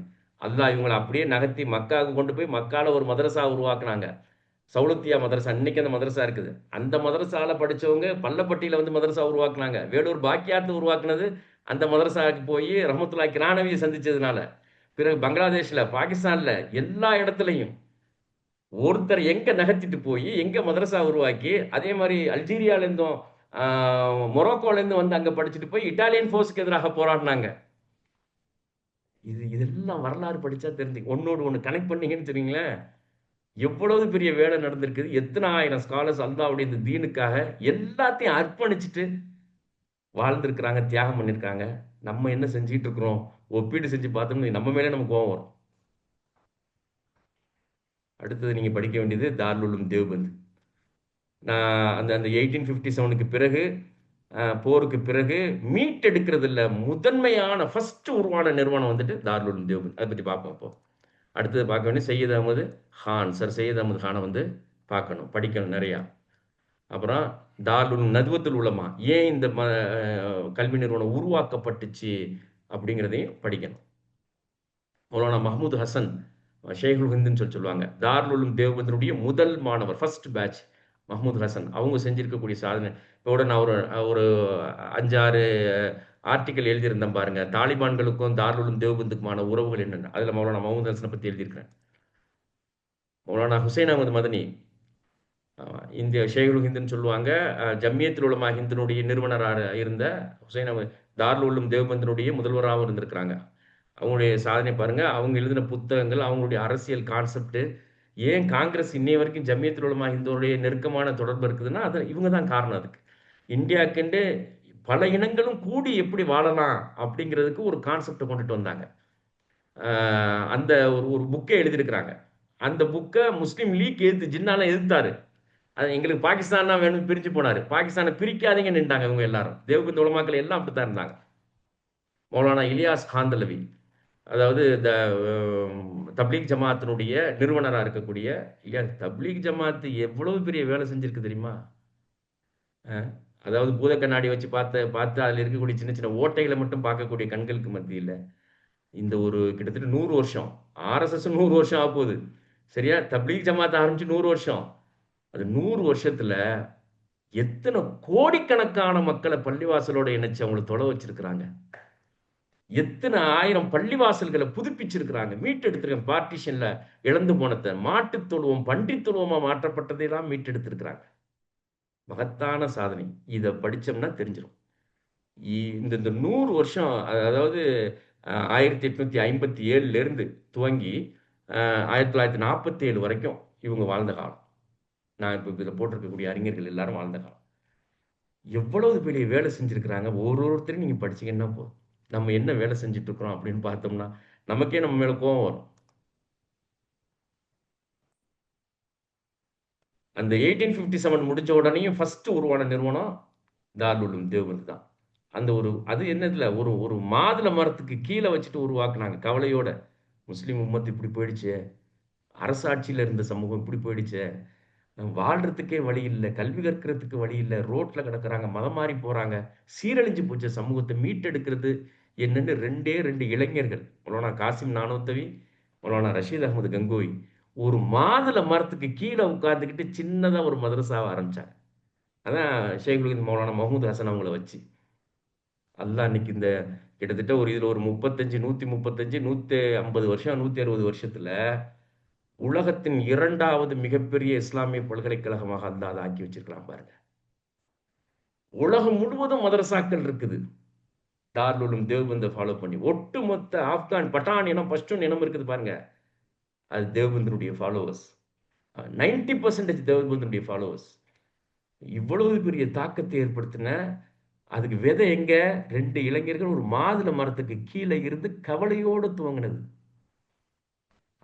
இந்த நீயத்து தான் முக்கியம். அதுதான் நான் ஆரம்பத்திலே சொன்னேன். நீயத்தோடு துவங்கப்பட்ட எதுவுமே தோத்தே போகாது. சில ஏற்ற இறக்கங்கள் இருக்கும், தோத்தே போகாது. அல்லாஹ் கேரண்டி அது. இந்த தேவ்பந்தை பார்த்து தான் தமிழ்நாட்டில் வந்துட்டு இந்த மதரசாக்கள் எல்லாம் உருவாக்கப்பட்டுச்சு. 1850 தேவ்பந்துக்கு பிறகு உருவாக்கப்பட்டுச்சு. பாக்கியாத்து சாலிகத்து, கூத்தாநல்லூர்ல, லால்பேட்டையில், அதே மாதிரி மதுரையில், எல்லா இடத்துலையும் உருவானது. திண்டுக்கல்ல, நீடூரில், இந்த மதரசாக்கள் பாரம்பரிய மதரசாக்கள் இருக்குது பாருங்க, அது எல்லாம் தேவ்பந்துக்கு பிறகு உருவாக்கப்பட்டுச்சு. அதுலேயும் முக்கியமாக அது அப்படியே ஃபாலோ பண்ணியே உருவாக்கப்பட்டது. இங்கே சில மதரசா கொஞ்சம் கொஞ்சமாக வேறுபாடுகள் இருக்கும், அவ்வளோதான். அதுக்கு அடுத்தது தேவ்பந்துக்கு அந்த 2வது தேவ்பந்து என்ன பண்ணுச்சு, மார்க்க கல்வி மட்டும்தான் போக ஆரம்பிச்சிட்டாங்க. அதான் ஒரு பெரிய சிக்கலை ஏற்படுத்துச்சு. ஆனா முஸ்லிம்களுடைய ஆட்சியில மார்க்க கல்வி பேஸா இருந்து அன்றைக்கு தேவையான கல்வி எல்லாம் இணைக்கப்பட்டிருந்துச்சு. அதிகாரம் போனதுனால அவங்களோட கையில ஒண்ணுமே இல்லை. மற்ற கல்வியெல்லாம் சொல்லிக் கொடுக்கறதுக்கு ஆசிரியர்களும் இல்லை, கட்டடமும் இல்லை, ஒண்ணும் இல்லை. அதனால மார்க்க கல்வியை கற்றுக் கொடுத்து முஸ்லிம்கள் மதம் மாறி போறதை தடுத்து நிறுத்தணும், ஈமான பாதுகாக்கணுங்கிறதுலே உறுதியா இருந்தாங்க. அதை ஃபாலோ பண்ண அரபிக் கல்லூரிகள் எல்லாம் அதே லைன்லேயே போக ஆரம்பிச்சிருச்சு. அதுக்கப்புறமா வந்துட்டு இவர் வந்து அதுலேருந்து தேவ்பந்து போய் பார்த்துட்டு அவங்களோட பேசி பார்த்தாரு. நீங்க என்ன இப்படி மாறி போயிட்டீங்களே அப்படின்னு சொல்லி. எங்களுக்கு தீனை பாதுகாக்கணும் அப்படின்னு சொல்லிட்டாங்க. ஈமான பாதுகாக்கணும், அது ஒண்ணுதான் முக்கியம். இவர் வந்து என்ன பண்ணாரு, பிரிட்டிஷாரோட கொஞ்சம் நெருக்கமா இருந்து அந்த பிரிட்டிஷ்காரனுடைய கல்வி தான் வந்து அதிகாரப்படுத்தும், உயிரை பாதுகாக்கணும்னு வந்தார். அவங்க தீனை பாதுகாக்கணும்னு போனாங்க. இவங்க என்ன பண்ண, முஸ்லீம்களுடைய உயிர் மானத்தை எது பாதுகாக்கணும்னா modern education, science and technology education தான் பாதுகாக்கும் அப்படின்னு இவர் வந்து என்ன பண்ணாரு. அவர் ஒரு 5, 6, 10 வருஷத்திலேயே அடுத்ததை வந்து 1875ல் முகமடன் ஆங்கிலோ ஓரியன்டல் ஸ்கூல்னு ஒன்று ஆரம்பிச்சார். இவர் அந்த அந்த ஆங்கில வழி கல்வியை கற்றுக் கொடுக்கணும்னு சொன்னோடனே இவருக்கு எதிராக ஃபத்துவா, ஆயிரக்கணக்கான ஃபத்துவா வந்துச்சு. கல்லெடுத்து அடிச்சாங்க, காஃபிர் ஃபத்து எல்லாம் செஞ்சாங்க. அவர் எதை பற்றியுமே கேர் பண்ணாமல் அதை ஆரம்பிச்சார். அல்லாட்டு துவா செஞ்சார், இது ஒரு மகத்தான பல்கலைக்கழகமாக ஆக்கித்தாண்டு. அல்லாஹ் அலிகர் முஸ்லீம் யூனிவர்சிட்டின்னு கொண்டு வந்து 50,000 மாணவர்கள் படித்துக் கொண்டிருக்கிறார் இன்னைக்கு. மற்றவங்க கண்ணையெல்லாம் உறுத்திக்கிட்டு இருக்குது. நல்ல நீயத்தோடு துவங்கக்கூடிய எது கருத்து வேறுபாடுகள் இருக்கலாம், தோக்காதுங்கிறதுக்கான அடையாளம். இதை பார்த்துட்டு என்ன பண்ணாங்க, தமிழ்நாட்டிலேருந்து போய் ஒரு பக்கம் வேலூர் பாக்கியாத்து உருவாயிடுச்சு. அதுக்கப்புறமா அந்த அதே வேலூர் மாவட்டம் வாணியம்பாடியில் 1919ல் ஒரு டீம் போய் இதை பார்த்துட்டு வந்து தான் வாணியம்பாடி இஸ்லாமிய காலேஜை உருவாக்குனது. அங்கே போனீங்கன்னா சையத் அகமது கானுடைய ஃபோட்டோ, பெரிய ஃபோட்டோ ஒன்று இருக்கும் பாருங்க. ஃபர்ஸ்ட் தமிழ்நாட்டில் மொத்தம் 12 ஆர்ட்ஸ் அண்ட் சயின்ஸ் காலேஜ் முஸ்லீம்களால் நடத்தக்கூடிய காலேஜ் இருக்கு பாருங்க. இது எல்லாமே சையத் அகமது கானுடைய கான்செப்ட்ல உருவானது. இதில் 10 போட்டிருக்க, இன்னும் 2 காலேஜ் இருக்குது. ஆம்பூரில் இருக்கக்கூடிய மலாஹிர் உலூம் கல்லூரியும், அதே மாதிரி மேடவாக்கம் காயிதே மில்லத்து காலேஜ், மொத்தம் 12 காலேஜ் தமிழ்நாட்டில் இருக்குது. Government aided Muslim management arts and science college 1950ல் துவங்கப்பட்டு, இது மட்டும் வாணியம்பாடி இஸ்லாமிய காலேஜ் தான் 19ல் துவங்கப்பட்டுச்சு. ஒரு பக்கம் தேவ்பந்தை ஃபாலோ பண்ணி மார்க்க கல்வின்ட்டு மதரசாக்கள், இன்னொரு பக்கம் சையத் அகமது கானை ஃபாலோ பண்ணி ஆர்ட்ஸ், சயின்ஸ் எல்லாம் இருக்கும். ஆனா இஸ்லாமிக் என்விரான்மென்ட் இருக்கும். தொழுதுக்கலாம், உடை இருக்கும், முஸ்லிம் மேனேஜ்மென்ட். அந்த அடிப்படையில அது அதிகாரத்தை கைப்பற்றுதல் அப்படிங்கிற இந்த ஒரு இதா பிரிஞ்சிருச்சு. ஆனா முஸ்லிம்களுடைய ஆட்சியில பிரியல. 2மே ஒண்ணா இருந்துச்சு. பிரிட்டிஷ்காரங்க அதுல பிரிஞ்ச உடனேயும் மார்க்க கல்வி முக்கியமா, உலக கல்வி முக்கியமான்ற சண்டை சச்சரவெல்லாம் முடிஞ்சு இந்த ஒரு 20, 25 வருஷத்துல தான் இல்ல, இல்ல 2மே முக்கியம். கேரளால 2மே கரெக்ட்டா வச்சிருந்ததுனால தான் அவங்கனால 50 வருஷம் முன்னுக்கு போக முடிஞ்சுச்சு கல்வி முறையில அப்படிங்கிற இடத்துக்கு வந்து இப்ப 2யுமே இணைச்ச கல்லூரிகள் நிறைய உருவாயிட்டு வந்துட்டு இருக்கு பாருங்க முஸ்லிம் சமுதாயத்துல. இதெல்லாம் இந்த ஒரு 25 வருஷம் தொடர்ந்து பிரச்சாரம் பண்ணி பிரச்சாரம் பண்ணி எல்லா அறிஞர்களும் பேசினாங்க, பிரச்சாரம் பண்ணாங்க. தலைசிறந்த அறிஞர்கள் மதரசாக்களை உருவாக்குனாங்க. பிலாலியா மதரசா உருவாக்குனாங்க. 2 கல்வியும் அதே மாதிரி புகாரியா மதரசா உருவாக்குனாங்க. மதரசாக்கள்ல 2 கல்வியும் இணைக்கப்பட்டிருந்துச்சு. ஸ்கூல்ஸ் இஸ்லாமிக் ஸ்கூல்ஸ் உருவானுச்சு. ஸ்டேட் போர்ட் ஸ்கூல்ல இஸ்லாமிக் பாடங்கள் இணைக்கப்பட்டது. இந்த 2யுமே இணைச்சு இணைச்சு கொண்டுட்டு வரணுங்கிற கான்செப்ட் இந்த 25, 30 இயர்ஸா உருவாகி வந்தது. இந்த மதரசா இந்த காலேஜ் ஆர்ட்ஸ் அண்ட் சயின்ஸ் காலேஜ்ல கூட நிறைய மதரசாக்கள் இருக்குது. மதரசாக்களுக்கு தான் சொத்துக்கள் இருக்குது. இப்ப அதிராம்பட்டினம் காதர் மீதின் காலேஜ் இருக்கு பாருங்க. அங்க உள்ள இருக்கக்கூடிய மதரசா சலாஹியாக்கு தான் சொத்து. மார்க்க கல்வியினுடைய நிழல்ல நீங்க உலக கல்வி ஆரம்பிங்க அப்படின்னு சொல்லி கொடுத்தது. அதே மாதிரி திருச்சியில இருக்கக்கூடிய அன்வார் காலேஜ் இந்த மாதிரி அந்த ஜமால் முகமது காலேஜ் கேம்பஸ்குள்ளே இருக்குது. அந்த மாதிரி பல கல்லூரிகளும் இருக்குது. அதே மாதிரி உத்தமபாளையம் கருத்தராவுத்தர் கல்லூரியிலையும் அந்த மாதிரி தான் இருக்குது. அதனால இந்த 2யும் இணைக்கணும். அதுல இது கொஞ்சம் ஜாஸ்தியா இருக்கும் சில இடங்கள்ல மார்க்க கல்வி, சில இடங்கள்ல கம்மியா இருக்கும். உலக கல்வி ஜாஸ்தியா இருக்கும், கம்மியா இருக்கும். ஆனா 2ம் ஏறக்குறைய இணைஞ்சிருக்குது. இதெல்லாம் இந்த ஒரு ஒரு ஒரு 25, 30 வருஷம், 40 வருஷத்துல ஏற்பட்டிருக்கக்கூடிய மாற்றங்கள் தான். இடையில வந்துட்டு ஒரு ஒரு 100 வருஷம் வந்துட்டு பெரிய சிக்கல் ஆயிடுச்சு. இது வேற, அது வேறன்னு பேசி நேரத்த போக்கி அதிலேயே விவாதம் பட்டிமன்றம்லாம் நடந்திருக்குது. பாயிண்ட்டுக்கு வந்துட்டோம். சரியா? இப்ப என்ன பண்றது? நம்ம உலகத்தையே ஒரு சுத்து சுத்திட்டு வந்தாச்சு. இப்ப என்ன பண்றது? இன்றைக்கு நம்மளுடைய நிலைமை என்ன? அப்படிங்கிறத இத பார்க்குறதோட இன்ஷா அல்லாஹ் இன்றைய கிளாஸ வந்து நிறைவு பண்ணிருவோம். உங்களுக்கு என்ன டவுட் இருந்தாலும் நீங்க ஆடியோ மெசேஜ் போடுங்க. பேசுறது ஏன்னா டக்குன்னு சொல்லிறலாம். விளக்கத்த சொல்லிறலாம். டைப் பண்றதா இருந்தா அதுக்கு நேரம் ஆகும். நாளைக்கு வந்து அ இந்த செக்டார்ல என்னென்ன செக்டார்ல நம்ம பிள்ளைகள வார்த்தெடுக்கணும் அப்படிங்கிறது நாளைக்கும், அதுக்கு அடுத்த நாள் இன்னும் பெக்யூலியரா நம்ம எல்லாத்தையும் படிக்க தேவையில்ல முஸ்லிம் சமூகம். சில இடங்கள எப்படி வந்துட்டு ஆளுமை செலுத்துறதுங்கிறத ஃபைனல் டே அன்னைக்குன்னு பார்ப்போம். அதுதான் நம்ம பிள்ளைகள உருவாக்க வேண்டிய வழிமுறை. நாளைக்கும், நாளான்னைக்கும் அது 2ம் இருக்கும். இன்னைக்கு நிலைமை என்ன? இன்றைய தொழில்கள் பாருங்க. இதுதான் நம்ம தொழில். சிறு தொழில்கள். 1965க்கு பிறகு அ உழைக்கக்கூடிய திறன் படைத்தவர்கள் எல்லாம் அந்த மாணவ பருவ, இளைஞர் பருவத்திலேயே வெளிநாடு போயாச்சு. அதாவது படிக்கக்கூடிய வாய்ப்பு இருந்தவர்களும் போயிட்டாங்க, உழைக்கக்கூடிய திறன் இருந்தவங்களும் போயிட்டாங்க. 65க்கு பிறகு மாச சம்பளத்துக்கு அரபு நாடுகளுக்கு போக ஆரம்பிச்சிருச்சு. பாக்கி எல்லாம் வந்துட்டு இன்னைக்கு பெரும்பாலான தொழில்கள் வந்துட்டு சிறு தொழில் தான். 1, 2 வித்தியாசப்படுது. 90% பார்த்தீங்கன்னா, மளிகை கடை, கோழி கடை, பிரியாணி கடை, கண்ணாடி கடை, செருப்பு கடை. இந்த மாரி வந்துட்டு ரூ. 500 வாங்கி, இத ரூ. 500 வாங்கி, ரூ. 550 வித்துட்டு ரூ. 50 லாபம் எடுத்துக் கொள்ளக்கூடிய அந்த சிறு குறு வியாபாரத்தில தான் நம்முடைய வாழ்க்கை ஓடிக்கிட்டு இருக்குது. 90% ஒரு 5% அப்படி இப்படிமா இண்டஸ்ட்ரி அப்படி இப்படிமா இருக்குது. அது ஒரு பெரிய தாக்கத்த ஏற்படுத்தல. அப்ப 90% மக்கள் இந்த மாரியான உழைத்து உண்ணக்கூடிய, அதே நேரத்தில லிமிட்டடான பொருளாதாரத்துக்குள்ளேயே அந்த கைக்கும் வாய்க்கும் பத்தலன்னு சொல்லுவாங்க பாருங்க. அந்த மாரியான ஒரு சூழல்ல போய்க்கிட்டு இருக்குது. இப்ப இவங்களுடைய பிள்ளைங்க, சரி இன்னைக்கு யாரெல்லாம் 50, 55 வயசுல இருக்கிறீங்களோ, 55, 60 வயசுக்குள்ள 50 டூ 60ஸ்ல இவங்களுடைய பிள்ளைங்கள் இப்ப தான் வந்துட்டு கொஞ்சம் கொஞ்சமா இப்படி படிக்குது. ஒரு ஒரு ஒரு காமர்ஸ் முடிச்சோம். ஒரு எம்பிஏ முடிச்சோம். ஒரு இன்ஜினியரிங் முடிச்சோம். முடிச்சுட்டு அப்படியே ஒரு ஒரு ஒரு ஜாப்ல போய் உட்கார்ற. ஐடி கம்பெனில போய் உட்கார்ற. இன்ஜினியரிங் முடிச்சுட்டு ஐடி கம்பெனிக்கு போறது, வெளிநாடு போறது, இதெல்லாம் இந்த இந்த ஜெனரேஷன். தட் இஸ் 90ஸ்க்கு பிறகு 1995க்கு பிறகு தான் தான் பிள்ளைய படிக்க இன்னும் 2000க்கு பிறகு தான் அது வந்துட்டு ஸ்டார்ட் ஆகி 2000ல பிறந்த பிள்ளைங்க தான் வந்து ஓரளவுக்கு படிச்சு வந்துகிட்டு இருக்குது. இப்போ அடுத்த ஜெனரேஷன் வீட்ல வந்து நண்டு வண்டு இருக்குது பாருங்க. அந்த நண்டு வண்டு ஸ்கூல், காலேஜ்ல படிச்சுட்டு இருக்கிறத என்ன பண்ண போறோம்? முதல்ல உங்க பிள்ளைகள என்ன பண்ண போறீங்க? அதுல தெளிவான இலக்கு வந்துரணும். நம்ம ஊர்ல சொல்றதுக்கு முன்னால, நம்ம அதனுடைய உருவாக்கம் இருக்கணும். ட்ரெய்னர்ஸா போறதுக்கு முன்னால, "இங்க பாரு நான் என் புள்ளைய நான் உருவாக்கி காட்டியிருக்கிறேன். உன் புள்ளைய நீ உருவாக்கு. என்ன மாரி உருவாக்கு." அப்படின்னு சொல்லணும். அப்ப அதுக்கு என்ன தேவை? வீட்டில் உள்ள பிள்ளைகளை வளர்த்தெடுக்கிறதுல வந்து பக்குவமும் நிதானமும் மிகப்பெரிய பொறுமையும் சரியான வழிகாட்டுதலும் தேவை. ஒரு நாள் 2 நாள்லாம் சொன்னாலும் கேட்க மாட்டான். அதுவும் அம்மா, அப்பா சொன்னா கேட்க மாட்டான். வேற யாராவது ஃப்ரெண்ட்ஸ் சொன்னா கூட கேட்டுப்பான். ஆ பொம்பள புள்ளைங்க பயலையாவது கொஞ்சம் மாத்திரலாம். பொம்பள புள்ள புடிச்சா அதிலேயே புடிச்சுக்கிட்டே நிக்கும். இதுதான் எனக்கு வேணும் அப்படின்னு சொல்லிட்டு புடிச்சுக்கிட்டே நிக்கும். அப்ப இந்த மாதிரி உருவாகக்கூடிய தலைமுறைக்கு இவ்வளவு பெரிய ஹிஸ்டரிலாம் போய் சொன்னா அவங்களுக்கு விளங்கவும் விளங்காது. சரியா வழிகாட்டுறதா இருந்துச்சுன்னா, இந்த வகுப்புல அட்டெண்ட் பண்ணக்கூடியவங்க, நீங்க ட்ரெய்னர்ஸா மாறுனீங்க. உங்க வாழ்க்கையே இதுக்காக கொஞ்சம் உங்களுடைய தொழில், உங்களுடைய பொருளீட்டுதல்ல எந்த பாதிப்பும் வந்துராத அளவுக்கு, வாரத்துல ஒரே 1 நாள் நீங்க ஸ்பெண்ட் பண்ணீங்கன்னா போதும். உங்க கண்ணு முன்னாலேயே அந்த மாற்றத்த காட்டுவான். அடுத்த 5 வருஷத்துல மாறிடும்.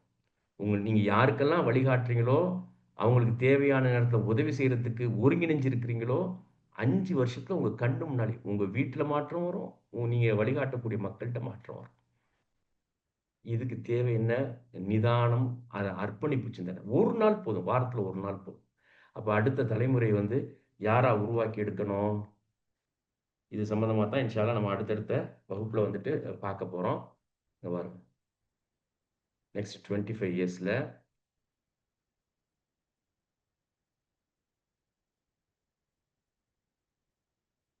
இதான் இலக்கு. பசங்கள வந்துட்டு ஆராய்ச்சி கல்வியை நோக்கி நகர்த்தணும். பொம்பள பிள்ளைங்களுக்கு ஒரு ஷார்ட் டெர்ம் இலக்கு குடுக்கணும். நீ ஒரு கல்வியாளரா உருவாகி வா அப்படின்னு குடுக்கணும். ஏன்னா பையன பொறுத்தவரைக்கும் அவனுக்கு எந்த தடையும் இல்ல. அவன் படிப்பதற்கும் தடை கிடையாது, பொருள் ஈட்டுவதற்கும் தடை கிடையாது. பொருள் ஈட்டுவது தான் அவனுடைய முதன்மையான இலக்கு. ஏன்னா ஆம்பள பிள்ளைக்கு என்னன்னா சம்பாரிச்சு மனைவி, மக்கள் எல்லாத்தையும் காப்பாற்ற வேண்டிய முதன்மை இலக்கு இருக்கு. அதுக்கு கல்வி தான் ஆயுதம். கல்வி இருந்தா தான் பொருள் ஈட்ட முடியும். கல்வி இல்லாம பொருள் ஈட்டணும் அப்படின்னு சொன்னா, அது நிலைக்காது. 2வது அது ரொம்ப அ அளவில கம்மியா இருக்கும். கல்வியோடு சேர்ந்த பொருளாதாரம் தான் இன்றைய பொருளாதாரம். நவீன பொருளாதாரத்தை ஈட்ட முடியும். அப்ப எது வரைக்கும் கொண்டு போணும்? 26, 27 வயசு வரைக்கும் அவன ஸ்கூலு, காலேஜ்ல நம்ம நிறுத்திட்டோம், பெரும் மாற்றம் ஏற்படும். இதுல ஏற்படக்கூடிய மாற்றம், பொருளாதாரத்துல மாற்றம் ஏற்படும், அரசியல்ல மாற்றம் ஏற்படும், சமூகத்துல மாற்றம் ஏற்படும். சமூகம் ஈர்க்கக்கூடிய சமூகமா மாறும். எதிர்ப்புகளை எதிர்கொள்ளக்கூடிய திறனை குடுக்கும். இந்த உலகத்துக்கு மிகச்சரியான விஷயங்கள குர்ஆன், சுன்னாலேருந்து எடுத்துக் கொடுக்கக்கூடிய ஆற்றல் மறுபடியும் கிடைக்கும். ஏற்கனவே இருந்தது மாரி மறுபடியும் நமக்கு கிடைக்கும். மிகச்சரி. எல்லாத்தையும் விரும்பினதெல்லாம் போய் படிக்கிறான். அவன் அந்த பையனுக்கு அதான் விருப்பமா இருக்குது. அதல்ல. அது வந்து வெஸ்டர்ன் கான்செப்ட் அது. சரியா? அந்த பையன அவன் இஷ்டத்துக்கு விடுங்கன்னு சொல்லி, அவனுக்கு ஆசை ஏற்படுத்தக்கூடியதெல்லாம் முன்னால கொண்டு போய் வச்சுருவாய்ங்க. அந்த ஒரு ஒரு குயவன் இருக்கான். மண்பாண்டம் செய்வான் பாருங்க. அவன் எப்படி வந்துட்டு வெறுமனே மண்ண எடுத்துட்டு வந்து ஒரு அழகான பாத்திரமா படிக்கிறான் பாருங்க. அந்த மாரி தான் பிள்ளைகள உருவாக்கணும். இன்றைய காலத்துல இது ரொம்ப ரொம்ப முக்கியமானதா இருக்குது. அதுக்கு தாய், தந்தை, சமூகத்துல உங்கள மாரி வழிகாட்டக்கூடியவர்கள் முயன்றால் மட்டும் தான் அது சாத்தியப்படும். இல்லன்னா போத வஸ்துக்கு அடிமையாகிறது, மோட்டார் பைக் வாங்கிவிட்டு எங்கேயாவது மோதி சிக்கலாகிறது, மூலைக்கு மூலை உட்கார்ந்து மொபைல் ஃபோன பார்த்துக்கிட்டு இருக்கிறது. இந்த மாரி தான் உழைப்பு, அறிவு, இளைஞர்களுடைய பாரம்பரியம் எல்லாமே வீணா போகும். வீட்டுல வந்து இதுக்கு நீங்க மொஹல்லால ஒருத்தர் நம்ம உருவாக்குனோம்னா போதும். வழிகாட்டக்கூடிய ஒருத்தர் உருவாகி வந்தார்ன்னா போதும். அவருடைய தொழிலுக்கு, வேலைக்கு எந்த பாதிப்பும் இல்லாத வகையில, அந்த ஒரு நாளைக்கு வாரத்துல 1 நாள் வழிகாட்டுவதற்கு வந்தார்ன்னா போதும். ஆம்பள புள்ளைய பார்க்குற நேரமெல்லாம், "நீ ஸ்கூல், காலேஜ விட்டு நின்னுடாத. ஆராய்ச்சி, ஆராய்ச்சி. பட்டப்படிப்பல்ல. கிராஜுவேஷன் இல்ல. Research, research, research." எதுல ரிசர்ச்? எதுல எது எந்த மாரியான ஆராய்ச்சியாளர்கள இந்த நாடும், இந்த உலகமும் எதிர்பார்த்து காத்திருக்குதோ, அதுலயும் அதிகாரம் மிக்கதுல. நுணுக்கமா பார்த்து எடுக்கணும். எல்லாத்தையுமே படிச்சிராத. ஆமா. செலக்டடா படி. ஆனா குரூப்பா போங்க. குரூப்பா போனா தான் ஆளுமை செலுத்த முடியும். அந்த மாரி சொல்லி உருவாக்கணும். அப்படி உருவாக்குனதுனால தான் இன்னைக்கு பல சமூகங்கள் வெற்றி அடைஞ்சிருக்கு. சாதாரணமா இருந்த சமூகங்கள்ல வெற்றி அடைஞ்சிருக்கு. பொம்பள புள்ளைய பொறுத்தவரைக்கும், நீ என்ன வேணாலும் படி. பயனுள்ள விஷயம் எல்லாத்தையும் படி. ஆனா 21 வயசு, 22 வயசுல நீ திருமணம் பண்ணிக்க. குழந்தை பெத்துக்க. திருமணத்த தள்ளி போட்ட கல்விக்காக திருமணத்த தள்ளி போடுறது, குழந்தைகள தள்ளி போட்டீன்னா, ஸ்ட்ரக்சர் போயிடும். சமூக கட்டுமானம் சிதைஞ்சு போயிடும். குடும்ப அமைப்பே இல்லாம போயிடும். இப்போ யூரோப்ல, அமெரிக்கால அந்த மாரி போயிருக்கு பாருங்க. குடும்ப அமைப்பே இல்லாம போயிடுச்சு பாருங்க. அதத்தான் அங்க கொண்டு வந்து திணிக்க பார்க்குறான். சட்ட ரீதியாவே திணிக்க பார்க்குறாங்க. நம்ம படிக்கணும், அதிகாரமிக்க இடத்துக்கு போகணும். ஆனா குடும்ப கட்டமைப்பு அதுக்குள்ள நின்னுகிட்டே தான் அத செய்யும். அது எந்த காரணத்துக்காகவும் விட்டுறக்கூடாது. அப்ப என்ன பண்ணணும்? ஆண் பிள்ளை குழந்தை பெக்க முடியாது, பெண் தான் குழந்தை பெக்கணும். அப்போ 21 வயசுல 21 வயசே வந்துட்டு அதிகமான வயசு. அதுவே வந்து அந்த குழந்தை பெற்றுக்கொள்ளக்கூடிய தன்மை குறையிற வயசு 21, 22, 23. இந்த குழந்தை பெற்றுக்கொள்ளக்கூடிய தன்மை குறையணுங்கிறதுக்காண்டி தான் கல்வி காலத்தை இத்தனை வருஷம் வச்சிருக்கிறது. 14 இயர்ஸ் ஸ்கூல் எஜுகேஷன், அதுக்கப்புறமா ஒரு 3 வருஷம் காலேஜ் எஜுகேஷன். ஏன் சீக்கிரமா பண்ணா அதிகமான குழந்தை பெற்றுப்பாங்க. இப்போ எல்லாத்தையும் மாற்றி அமைக்கலாமான்னு யோசிக்கிறான். குழந்தை குறைஞ்சு போச்சு, இனி குழந்தை பெற்றுக்க சொல்லணும். அதனால எப்போ வந்துட்டு குடும்பம் பாதுகாக்கப்படுதோ அப்பதான் முஸ்லிம் சமூகம்னு ஒன்று இருக்கும். குடும்ப உறவுகள் போணுச்சுன்னா சிக்கல். இப்பவே பாருங்க, ஒரு ஜமாத்துக்கு முக்கியமான வேலை என்ன? வாரம் வாரம் வெள்ளிக்கிழமை உட்காந்து விவாகரத்து பேசுறது தான் முக்கியமான வேலையா இருந்துட்டு இருக்குது. அவ்வளவு பஞ்சாயத்து, படித்தவர்கள் மத்தியில தான் பஞ்சாயத்து. பொறுமையே இல்லாம போயிடுச்சு. நான் படிச்ச படிப்புக்கு எனக்கு கண்ணியம் கொடுக்க மாட்டேங்கிறான். அதுக்கு என்ன பண்றது? அவன் வேணாம். இது படிப்பு என்ன ஒன்று சொல்லி கொடுத்துருக்குன்னு நான் கேட்கிறேன். கல்வி என்ன சொல்லி கொடுத்துருக்குது? இப்போ பொம்பளை பிள்ளை அதுக்காண்டி படிக்க வைக்கணும். படிப்பு இல்லை அப்படின்னு சொல்லி சொன்னா குடும்பம் அடுத்த ஜெனரேஷன் சிக்கலா போயிடும். பெண் பிள்ளைகளை படிக்க வைக்கணும். படிக்க வச்சு அந்த அந்த படித்த பெண்களை எப்படி கையாளணும் அப்படிங்கிற பக்குவம் ஆண்கள்ட்ட இல்லாம இருக்குது. இவன் இன்னும் அந்த பழைய ஆணாவே இருந்துகிட்டு இருக்கிறான். படித்த பெண்ணுக்கான அங்கீகாரம் தேவை. அவங்களுக்கான ஓரளவுக்கான சுதந்திரம் தேவை. சிந்திக்கக்கூடிய திறன், உழைப்பதற்கு தயாரா இருக்கிறாங்க. படித்த பெண்களை வீட்டுல முடக்கி வச்சோம் அப்படின்னு சொன்னா அது சிக்கலத்தான் ஏற்படுத்தும் வீட்டுக்கு. அந்த பெண்ணுக்கு உள்ளத்திலையும் சிக்கல் ஏற்படும், உடல்லையும் சிக்கல் ஏற்படும். இதை நம்ம கருத்தில் எடுத்து நீ எஜுகேஷனிஸ்டாமா, கல்வியாளரா உருவாய்வா அப்படின்னு சொன்னேன். ஏது இன்ஜினியரிங் படிக்கிற பிரச்சனை இல்லை, மாஸ்டர் டிகிரி முடிச்சிங்களா, ஏதோ ஒரு இன்ஜினியரிங் காலேஜில் ப்ரொஃபஸர் ஆகும். அந்த மாதிரி பாதுகாப்பாக இருக்கும். கல்வித்துறை ஓரளவுக்கு பாதுகாப்பாக இருக்குது. மேத்ஸ் படித்தாலும், ஃபிசிக்ஸ் படித்தாலும், கெமிஸ்ட்ரி படித்தாலும், பிஎட் முடிங்க, நீங்கள் நெட் எக்ஸாம் எழுதுங்க, இல்லைன்னா நெட் செட் எழுதுங்க, இல்லைன்னா பிஹெச்டி பண்ணுங்க, முடிச்சுட்டு எஜுகேஷன் இது காலேஜ் ஸ்கூல் அந்த மாதிரி எஜுகேஷன் செக்டாரில் வர்ற மாதிரி பாருங்க. திருமணத்துக்கு பிறகும் அவர்களை படிப்பதற்கு உண்டான சூழலை ஏற்படுத்தி கொடுக்கணும். 21 வயசுல திருமணம் பண்ணிட்டோம் அப்படின்னு சொல்லிச்சோன்னா அதோட முடிஞ்சு போச்சுங்கிறது அர்த்தம் இல்லை. திருமணத்துக்கு பிறகும் படிக்கக்கூடிய சூழலை ஏற்படுத்தி கொடுக்கணும். ஏன்? குடும்பத்தை பாதுகாக்கணுமே. மற்ற சமூகத்துக்கு அது பிரச்சனை இல்லை. நான் குடும்பத்தை பாதுகாத்துக்கிட்டே தான் படிப்பு, என்னுடைய உழைப்பு, இது ரெண்டும் இருக்கணும். அப்போ இங்க வந்து சமூக சிந்தனையோட பெண்களுக்கு ஆண்களுக்கு சொல்லித்தர வேண்டியிருக்குது. படித்த பெண்ணை எப்படி கையாளணும் அப்படிங்கிற அறிவு, அந்த வழிகாட்டுதல் ஆணுக்கு தேவை. அவன் வந்து 14 வருஷம் ஸ்கூல் எஜுகேஷனும் அதுக்கப்புறம் இன்ஜினியரிங் முடிச்சுட்டு வரான், மெடிசின் முடிச்சுட்டு வர்றான். ஒரு பெண் எதை எதிர்பார்ப்பா, அவருடைய சிந்தனை என்ன, எண்ணங்கள் என்ன, எதிர்பார்ப்புகள் என்னங்கிறது அவனுக்கு சுத்தமா தெரியாது. எம்பிபிஎஸ் முடிச்சிருக்கிறான், எம்இ முடிச்சிருக்கிறான், எம்பிஏ முடிச்சிருக்கிறான். ஒரு பெண் பிள்ளையினுடைய எண்ணங்கள் என்ன, எதிர்பார்ப்புகள் என்ன அவனுக்கு தெரியாது. அதே மாதிரி இந்த பிள்ளை படிச்சுட்டு வருது. ஒரு ஆண் எதை எதிர்பார்ப்பான், அவனுடைய நேரங்கள், அவன் எதுக்கு செலவிடுவான், அவனுடைய கவனம் எல்லாம் எதுல இருக்கும், இந்த பிள்ளைக்கு சொல்லி தரல. 2 பேரும் கல்யாணம் பண்ணிட்டா சண்டை வராம என்ன வரும்? இது வந்து யார் இதை பயிற்றுவிக்க முடியும்? Social teachers. உங்களை மாதிரி இருக்கிறவங்க தான் வந்து இதை சொல்லணும். இல்லை, குடும்பங்கிற கான்செப்ட்ல நின்றுக்கிட்டு ஜெயிக்க பாருங்க, முயற்சி எடுங்க. ஏன்? அதுல பறக்கத்திற்கு பாதுகாப்பு இருக்கு, அல்லாவுடைய பறக்கத்தும் இருக்கு, பாதுகாப்பும் இருக்குது. அந்த முயற்சி எடுத்துங்க. திருமணத்துக்கு பிறகும் பொம்பளை பிள்ளையை படிக்க வைக்கிறதுக்கு முயற்சி எடுத்தீங்கன்னா அந்த படிப்பு பயனுள்ளதா இருக்கும். யாருக்கு? உங்க குடும்பத்துக்கும் உங்க சந்ததிகளுக்கும் பயனுள்ளதா இருக்கும். இதோடு சேர்த்து தான் நம்ம வழிகாட்ட முடியும், வழிகாட்டணும். அப்பதான் வந்துட்டு அந்த முஸ்லிம் கம்யூனிட்டி இருக்கும். இல்லைன்னா வந்துட்டு தனித்தனியா போயிடும் எல்லாம். நம்ம சிங்கிள் பேரண்ட் இப்போ ஜாஸ்தி ஆகிட்டே வருது, எல்லாம் தனித்தனியா போயிடும். அடுத்து வரக்கூடிய ஜெனரேஷனுக்கு வாப்பா யாருன்னு தெரியாது, சிக்கலா போயிடும். வாப்பா இல்லாத பிள்ளைகள் உருவாகி வரும். ஆம்பளை பிள்ளை தந்தையினுடைய அரவணைப்பு இல்லாமல் உருவாகி வரக்கூடிய ஆண் பிள்ளைகிட்ட தன்னம்பிக்கை இருக்காது, ஆண்மைத்தன்மை குறைவா இருக்கும். இந்த சிக்கல் எல்லாம் ஏற்படும். அதனால இதுதான் நம்முடைய இலக்கு. இப்போ இதை நோக்கி தான் நெக்ஸ்ட் 2 கிளாஸும் வந்துட்டு போகணும். எந்தெந்த ஏரியாவில் ரிசர்ச்சில் நம்ம பசங்களை நம்ம அனுப்பிச்சோம், அது என்ன விளைவுகளை ஏற்படுத்தும் அடுத்த ஒரு 10 வருஷத்துல அப்படிங்கிறது தான் அடுத்தடுத்த கிளாஸ்ல நம்ம இன்ஷா அல்லாஹ் பார்க்க போறோம். அதனால இங்க பாருங்க, இதுதான் முக்கியமான ஏரியாஸ். நான் அதையும் உங்களுக்கு சொல்லிடுறேன். இப்போ நேச்சுரல் சயின்ஸ் இல்லை, அது முழுக்க இபாதத்து, படிப்பல்லது. அல்லாஹ் படைத்த படைப்புகளில் நுட்பங்கள் என்ன என்பதை ஆய்வு செய்யக்கூடிய இபாதத், வழிபாடு. எப்படி தொழுறோமோ அந்த மாதிரி அல்லாவை அறிந்து கொள்ள முயற்சி எடுக்கிறோம் பாருங்க, அவனுடைய ஆற்றலை புரிந்து கொள்ள முயற்சி எடுக்கிறோம் பாருங்க, அது ஒரு இபாதத்து. அல்லாவுக்கு மகிழ்ச்சி ஏற்படுத்தக்கூடிய இபாதத்து. காற்று எப்படி, கடல் எப்படி, மண் எப்படி, மேகங்கள் எப்படி, அதுல என்ன மாற்றங்கள் ஏற்படுது. அதே மாதிரி அதிகாரத்தை கொண்டு வந்து தரக்கூடியது, லீகலாகவும் பப்ளிக் பாலிசியும் படிக்கிறது, ரிசர்ச்சில் போகிறது. அதில் பெண்கள் கல்வியாளராக மாறுறது, மேனுஃபேக்சரிங் பிஸ்னஸ் இருக்குது பாருங்க, அது மாடர்ன் எக்கானமியை கொண்டுட்டு வரும். நம்ம இப்போ இருக்கிறது ட்ரேடிங் பிஸ்னஸில் இருக்கிறோம். 500 ரூபாய்க்கு வாங்கி 550 ரூபாய்க்கு விற்றுட்டு 50 ரூபா லாபத்தை எடுத்துகிட்டு வருது. அது ட்ரேடிங்கில் இருக்கிறோம். அதெல்லாம் 90s முடிஞ்சு போச்சு. இப்போ எல்லாம் மேனுஃபேக்சரிங். சரியா? ரிசர்ச்சில் வர்றது, இனோவேஷன் புதுசாக ஒன்று கண்டுபிடிக்கிறது, அதை வந்துட்டு உற்பத்தி பொருளாக மாற்றுறது. இதெல்லாம் வந்து இன்ஷா அல்லாஹ் அதுக்கு உண்டான இதில் பார்ப்போம். நாளைக்கு வந்து வகுப்பில் ப்ரொஃபஸர் இஸ்மாயில் சார் வந்துட்டு அது வகுப்பு எடுக்கிறதுக்கு இருக்கிறாங்க. அவங்க வந்துட்டு லீகலாகவும், லா எஜுகேஷன்லையும், பப்ளிக் பாலிசிலையும் பசங்களை எப்படி உருவாக்குறதுங்கிறத வகுப்பு எடுப்பாங்க. அதே மாதிரி பேராசிரியர் அனஸ் இருக்கிறாங்க, இந்த நிகழ்ச்சியினுடைய கோஆர்டினேட்டர். அவர் வந்து முக்கியமான என்ட்ரன்ஸ் எக்ஸாம் என்னென்ன இருக்குது, பயாலஜி செக்டாரில் என்னென்ன என்ன சாதனைகள் செஞ்சுட்டு இருக்க, மகத்தான சாதனைகள் செஞ்சுட்டு இருக்கக்கூடிய ஒரு 2, 3 பேர்த்த காட்டுவாங்க. அதுதான் இலக்கு. இங்க படிப்பை சொல்லித் தரதில்ல, இலக்க சொல்லித் தரது. இலக்கு, அந்த இலக்க அடையறதுக்கு நீ என்ன படிக்கணுமோ அதை படிச்சுக்க, எங்க படிக்கணுமோ உன் சூழலுக்கு தகுந்த மாதிரி படிச்சுக்க. ஆனா உன்னுடைய இலக்கு அதுதான், அந்த இலக்குக்கு போ. அதுதான் சொல்லித் தருது.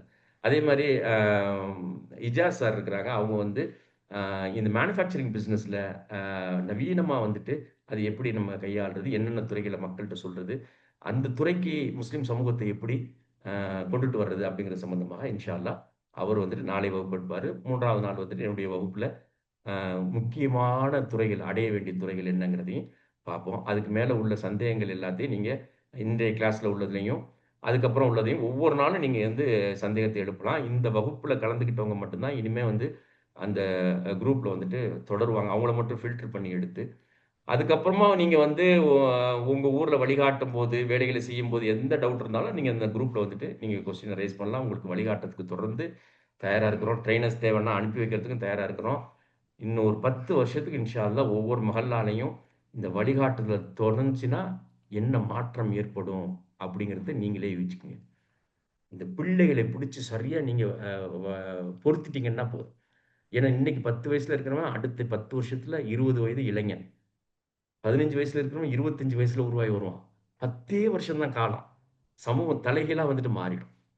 அதுதான் வந்து சரியான வளர்ச்சியா இருக்கும். ரோட்ல போய் நின்னுட்டு ஆர்ப்பாட்டம், போராட்டம் பண்ணணும், அது பண்ணணும், இது பண்ணணும். இது எதுவுமே தேவையில்ல. பிள்ளைகள பிடிச்சு மாத்தி விடுங்க. ஆட்டோமேட்டிக்கா இன்ஷா அல்லாஹ் மாறிடும். இந்தியாக்கே முதன்மை மாநிலமாக தமிழக முஸ்லிம் சமூகம் இன்ஷா அல்லாஹ் மாறிடும். இதுதான் வந்துட்டு இதோட இன்ஷா அல்லாஹ் இன்றைய கிளாஸ வந்து நம்ம முடிச்சுப்போம். அல்லாஹ் ரப்புல் ஆலமீன் நம்முடைய எல்லா வேலைகளையும் லேசாக்கி தந்து, நாம் எடுத்திருக்கக்கூடிய இந்த முயற்சியை சிறப்பாக்கி தந்து, வெற்றியாக்கி தந்து, உங்கள் அனைவரையும் முஸ்லிம் சமூகத்துக்கான ஆகச்சிறந்த கல்வியாளர்களாக அல்லாஹ் ரப்புல் ஆலமீன் உருவாக்கி தர வேண்டும் என்ற பிரார்த்தனையோடு விடைபெற்றுக் கொள்கிறேன். வாஹிர் தாவானா அல்ஹம்துலில்லாஹி ரப்பில் ஆலமீன். அஸ்ஸலாமு அலைக்கும் வரஹ்மத்துல்லாஹி வபரகாத்துஹு.